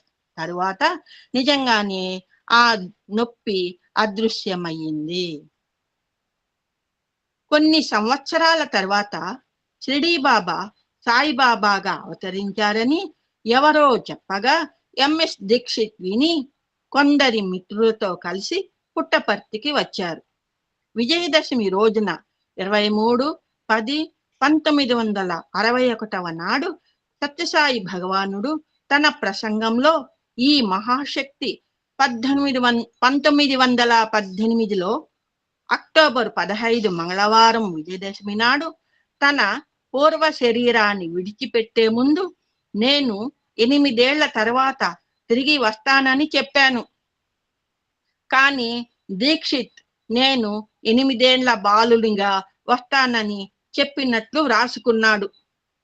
ఆ విషయం షిరిడీ సాయి సచ్చరిత్రలో 362వ పుటలో మనకు కనిపిస్తుంది. ఆ పొరపాటు జరగటానికి కారణం కాకా దీక్షిత్ నేను చెప్పింది వెంటనే వ్రాసుకొనకుండా చాలా కాలం తర్వాత తన జ్ఞాపకం మీద ఆధారపడి వ్రాసుకున్నాడు అన్నారు. మరలా ఎంఎస్ దీక్షిత్ ఒక శివరాత్రి నాడు పుట్టపర్తి వచ్చినప్పుడు స్వామిని చూసి, నిరాడంబరంగా ఉండే షిరిడీ బాబా ఇలా విలాస పురుషుని రూపంలో అవతరించటమేమిటి? ఈయన వేషం సినిమా నటునిలాగే ఉన్నదే అనుకున్నాడు. భగవాన్ బాబా వేదికపై షిరిడీ బాబాను అక్షయ విభూతితో అభిషేకించటం, నోటి నుంచి శివలింగాలను తీయటం చూశాడు. ఆనాడు స్వామి తన ప్రసంగంలో ఇక్కడికి వచ్చిన కొందరు నేను సినిమా నటునిలాగా సిల్క్ దుస్తులు వేసుకున్నానని, జుట్టు పెంచుకున్నానని అనుకుంటున్నారు అనగానే ఈ మాటలు తన గురించి చెప్పినవే అని గ్రహించి దీక్షిత్ ఆశ్చర్యపడ్డాడు. భగవాన్ బాబా ఎంఎస్ దీక్షిత్ ని ఇంటర్వ్యూ గదిలోకి పిలిచారు. దీక్షిత్ జేబులో ఆయన పెద్ద తండ్రి ఫోటో ఉంది. స్వామి ఆ ఫోటోని చూసి, ఇది మీ పెద్ద తండ్రి హరిసీతారాం దీక్షిత్ది. నేను షిరిడీలో ఉన్నప్పుడు నా భక్తుడు. ఇంకా ఏమైనా సందేహాలు ఉన్నాయా అన్నారు. దీక్షిత్ అనుమానాలు పటాపంచలయ్యాయి. తాను షిరిడీ సాయినాథుని ద్వారపాలకునిగా ఉండలేకపోయానే అని ఆయనకు తీవ్రమైన కోరిక మిగిలింది. అది గ్రహించి సత్యసాయినాథుడు బృందావనంలో ఆయనను తన దగ్గర ఉంచుకొని ఆయన కోరికను సఫలం చేశారు. 1996 అక్టోబరు 2వ తేదీ నాడు సాయి కుల్హంత్ హాలులో 1008 జతల పాదుకా మహోత్సవం కనుల పండుగగా జరిగింది. ఆ సమయంలో ప్రసంగించిన డాక్టర్ గాడియా గురించి చెప్తూ, స్వామి ఇతడు షిరిడీలో నివసించిన కాకా దీక్షిత్ మనవడు. ఎంఎస్ దీక్షిత్ కుమారుడు. ఆయనను ఇతను చూడలేదు, కానీ నేను చూశాను. ఇతని తండ్రి కాకా దీక్షిత్ రాసిన డైరీలను నాకు తెచ్చి చూపించాడు. ఇందులో ఎటువంటి కష్టాలు ఎదురైనా స్వామిని మాత్రం విడివవద్దు అని వ్రాసి ఉంది. ఇతని తండ్రి 30 సంవత్సరాలు బృందావనంలో ఉన్నాడు. గాడియాను మెడిసిన్ చదవమని నేనే మణిపాల్ పంపించాను. తర్వాత లండన్ వెళ్ళమన్నాను. ఈ విధంగా ఈతని తాత ముత్తాతల నుంచి సాయిబాబాతో సంబంధం ఉంది. ఇటువంటి బంధం అందరికీ ఉంది. లేకపోతే మీరందరూ ఇక్కడికి రావటానికి వీలే లేదు. జన్మ జన్మల పుణ్యం వల్లనే మీరు ఈ మార్గంలో ప్రవేశించగలిగారు. భారతదేశంలో ఎంతమంది లేరు? అందరూ ఇక్కడికి రాగలుగుతున్నారా? ఎంతో మంది రావాలనుకున్నా రాలేకపోతున్నారు. ఈ ప్రాప్తి చిక్కటం గొప్ప అదృష్టం అన్నారు. సర్వాంతర్యామి నార్వేలోని ఆస్లో నగరానికి చెందిన టడ్మన్ జాన్సన్ ఒకసారి పుట్టపర్తికి వచ్చినప్పుడు స్వామి అతని కష్టాలను తొలగించటం కోసం అతనికి ఒక ఉంగరాన్ని సృష్టించి బహూకరించారు. కొన్ని సంవత్సరాల తర్వాత అతడు బంగ్లాదేశ్లోని చిత్తగాంగ్ నది దగ్గర సంచరిస్తున్నప్పుడు ఆ ఉంగరాన్ని పోగొట్టుకున్నాడు. ఆ సన్నివేశం జరిగిన నెలకు టడ్మన్ ప్రశాంతి నిలయం చేరుకున్నాడు. భగవాన్ బాబా అతని దగ్గరకు వచ్చి 4 రోజుల క్రితం అతడు చిత్తగాంగ్ నదిలో పారవేసుకున్న ఉంగరాన్ని అతని చేతికి అందించారు. ఆశ్చర్యంతో చూస్తున్న అతనితో స్వామి, ఈ ఉంగరం నా చేతుల్లో పడింది. ఎందుకంటే నేను ఆ నదిలో ఉన్నాను కాబట్టి. ఆ నదిలోనే కాదు, అన్ని నదుల్లోనూ అన్ని చోట్ల నేను వ్యాపించి ఉన్నాను అన్నారు. షిరిడీ సాయినాథుడు ద్వారకామాయిలో కూర్చుని ఉన్నప్పుడు ఒకనాడు కాన్పూరు నుంచి ఒక భక్తురాలు వచ్చి నమస్కరించి కూర్చున్నది. బాబా ఆమెను చూసి, అమ్మా, నీ కుమారుని పుట్టినరోజు బాగా అయిందా అని అడిగారు. అప్పుడు ఆమె, బాబా, ఆ రోజు మేము చాలా ఆనందముగా పండుగ చేసుకొని బంధువులందరినీ భోజనాలకు పిలిచాము. పిండి వంటలతో అందరికీ భోజనాలు పెట్టాము. మీకు అంతకు ముందే అన్ని పదార్థాలు ఒక వెండి పళ్ళెంలో పెట్టి పూజా మందిరంలో పెట్టాము. కొంతసేపు తర్వాత ప్రసాదం అందరికీ పెడదామని చూస్తే ఆ వెండి పళ్ళెమే లేదు. నేను, నా భర్త తప్ప ఎవ్వరు పూజా మందిరంలోకి రారు. అటువంటి సమయంలో పళ్ళెం పోయిందని అడిగితే అందరికీ బాధ కలుగుతుంది. ఆ పళ్ళెం ఏమైంది బాబా అని అడిగింది. అప్పుడు షిరిడీ సాయినాథుడు, నీవు పూజా మందిరంలో పళ్ళెంలో భోజనం పెట్టి, స్వామి, ఈరోజు పిల్లవాడి పుట్టినరోజు కనుక నీవు ప్రత్యక్షంగా వచ్చి ఆరగించు అని ప్రార్థన చేశావు, గుర్తున్నదా? నీ ఇష్ట ప్రకారం నేను వచ్చి తిన్నాను. నీవు నమ్ముతావో లేదో అని పళ్ళెమే ఎత్తుకొచ్చాను. ఇదిగో నీ పళ్ళెం అని తాను ఆనుకున్న దిండు వెనక నుంచి పళ్ళెం తీసి ఇచ్చారు. ఆమె ఎంతో ఆనందపడింది. ప్రతిరోజు పరుపు దుప్పటి తీసి అబ్దుల్లా ఆ ప్రదేశమంతా శుభ్రం చేస్తూనే ఉంటాడు. ఆ రోజు అబ్దుల్లా రాలేదని మరొక స్త్రీ శుభ్రం చేసింది కూడా. అప్పుడు అక్కడ ఏ పళ్ళెము లేదు. మరి ఇప్పుడెక్కడి నుంచి వచ్చింది? అంతటా నేను వ్యాపించుతాను అంటే ఇదే కాబోలు అని అనిపిస్తుంది. నాకు తెలుసు, నీకు తెలియదు. ఒకసారి సత్యసాయి బాబా వారు కేరళ రాష్ట్రంలో పర్యటిస్తూ భక్తుల కోరికపై త్రివేంద్రం సమీపంలోని ఒక గ్రామానికి వెళ్ళారు.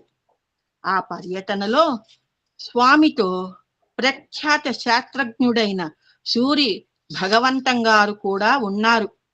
అక్కడ సమావేశానికి ఎక్కడెక్కడి భక్తులు వచ్చారు. అప్పుడు స్వామి తన పక్కనున్న భగవంతం గారికి జన సమూహంలో ఒక ప్రక్కగా నిలబడి ఉన్న ఒక వృద్ధురాలిని చూపించి ఆమెను చిన్ననాటి నుండి నేను ఎరుగుదును అని చెప్పారు. అప్పుడు భగవంతం గారు మనస్సులో బాబా యువకుడుగా ఉన్నారు, ఆమె వృద్ధురాలు. అటువంటప్పుడు ఆమె బాల్యం బాబాకు తెలిసి ఉండటమేమిటి అనే సందేహం కలిగింది. స్వామి, మీ వయస్సు 30 సంవత్సరాలు, ఆ వృద్ధురాలి వయసు 70 సంవత్సరాలు ఉంటుంది. మీరామెను బాల్యం నుంచే తెలిసి ఉండటం ఎలా సాధ్యం అని ప్రశ్నించాడు. వెంటనే సత్యసాయినాథుడు ఆయనతో తానామెను తన పూర్వావతారంలోని ఎరుగుదునని చెప్పారు. కొంతసేపటి తర్వాత భగవంతం గారు నెమ్మదిగా భక్తుల మధ్య తిరుగుతూ ఆమె ఉన్న చోటుకు వెళ్ళి ఆమెతో మెల్లగా సంభాషణ ప్రారంభించి, నీవు ఎప్పుడైనా షిరిడీ వెళ్ళావా అని అడిగారు. నా చిన్నతనంలో మా పినతండ్రి నన్ను షిరిడీ బాబా దర్శనానికి తీసుకొని వెళ్ళాడు. అప్పుడు బాబా నాకొక పతకాన్ని సృష్టించి ఇచ్చారు. దానిని ఇప్పటికీ ధరిస్తున్నాను అని తన మెడలో ఉన్న పతకాన్ని చూపించింది. అప్పుడు భగవంతం గారి సందేహం తొలగింది. ఈ సన్నివేశం విన్నప్పుడు మనకు భగవద్గీతలోని సంభాషణ గుర్తుకు వస్తుంది. 4వ అధ్యాయం ఆరంభంలో శ్రీకృష్ణుడు అర్జునునితో ఈ యోగాన్ని పూర్వం నేను సూర్యునికి ఉపదేశించాను. సూర్యుడు మనువు ఇక్ష్వాకునకు ఉపదేశించాడు. దానినే నేను మరలా నీకు ఉపదేశించాను అన్నప్పుడు అర్జునుడు అపరం భవతో జన్మ పరం జన్మ వివస్వతః కథమేతద్విజానీయం త్వమాదౌ ప్రోక్తవానితి. కృష్ణ, సూర్యుడు సృష్ట్యాది నుంచి ఉన్నవాడు కదా, నీవు ఇప్పటి వాడవు కదా, నీవు పూర్వం సూర్యునకు బోధించటం ఎలా సాధ్యం అని అడిగాడు. అప్పుడు కృష్ణుడు అర్జునునితో బహూని మే వ్యతీతాని జన్మాని తవ చార్జున తాన్యహం వేద సర్వాణి నత్వం వేత్త పరంతప. అర్జున, నాకు ఎన్నో జన్మలు గడిచాయి. ఆ పూర్వ జన్మల జ్ఞానం నాకున్న, నీకు ఆ జ్ఞానం లేదు అని సమాధానం చెప్పాడు. లోక కళ్యాణార్థమై ఈ కలియుగంలో షిరిడీ సాయినాథునిగా, పత్తి సాయినాథునిగా అవతరించిన ఈ పరబ్రహ్మ స్వరూపునికి శతకోటి అభినందనలు సమర్పించుకుందాము. ఓం శ్రీ సత్య సాయి పరబ్రహ్మణే నమః. శాంతి శాంతి శాంతి. ఇది 2వ అధ్యాయము. ఇది మొదటి రోజు పారాయణము సమాప్తం. ఓం శ్రీ సాయిరామ్. సాయిరామ్.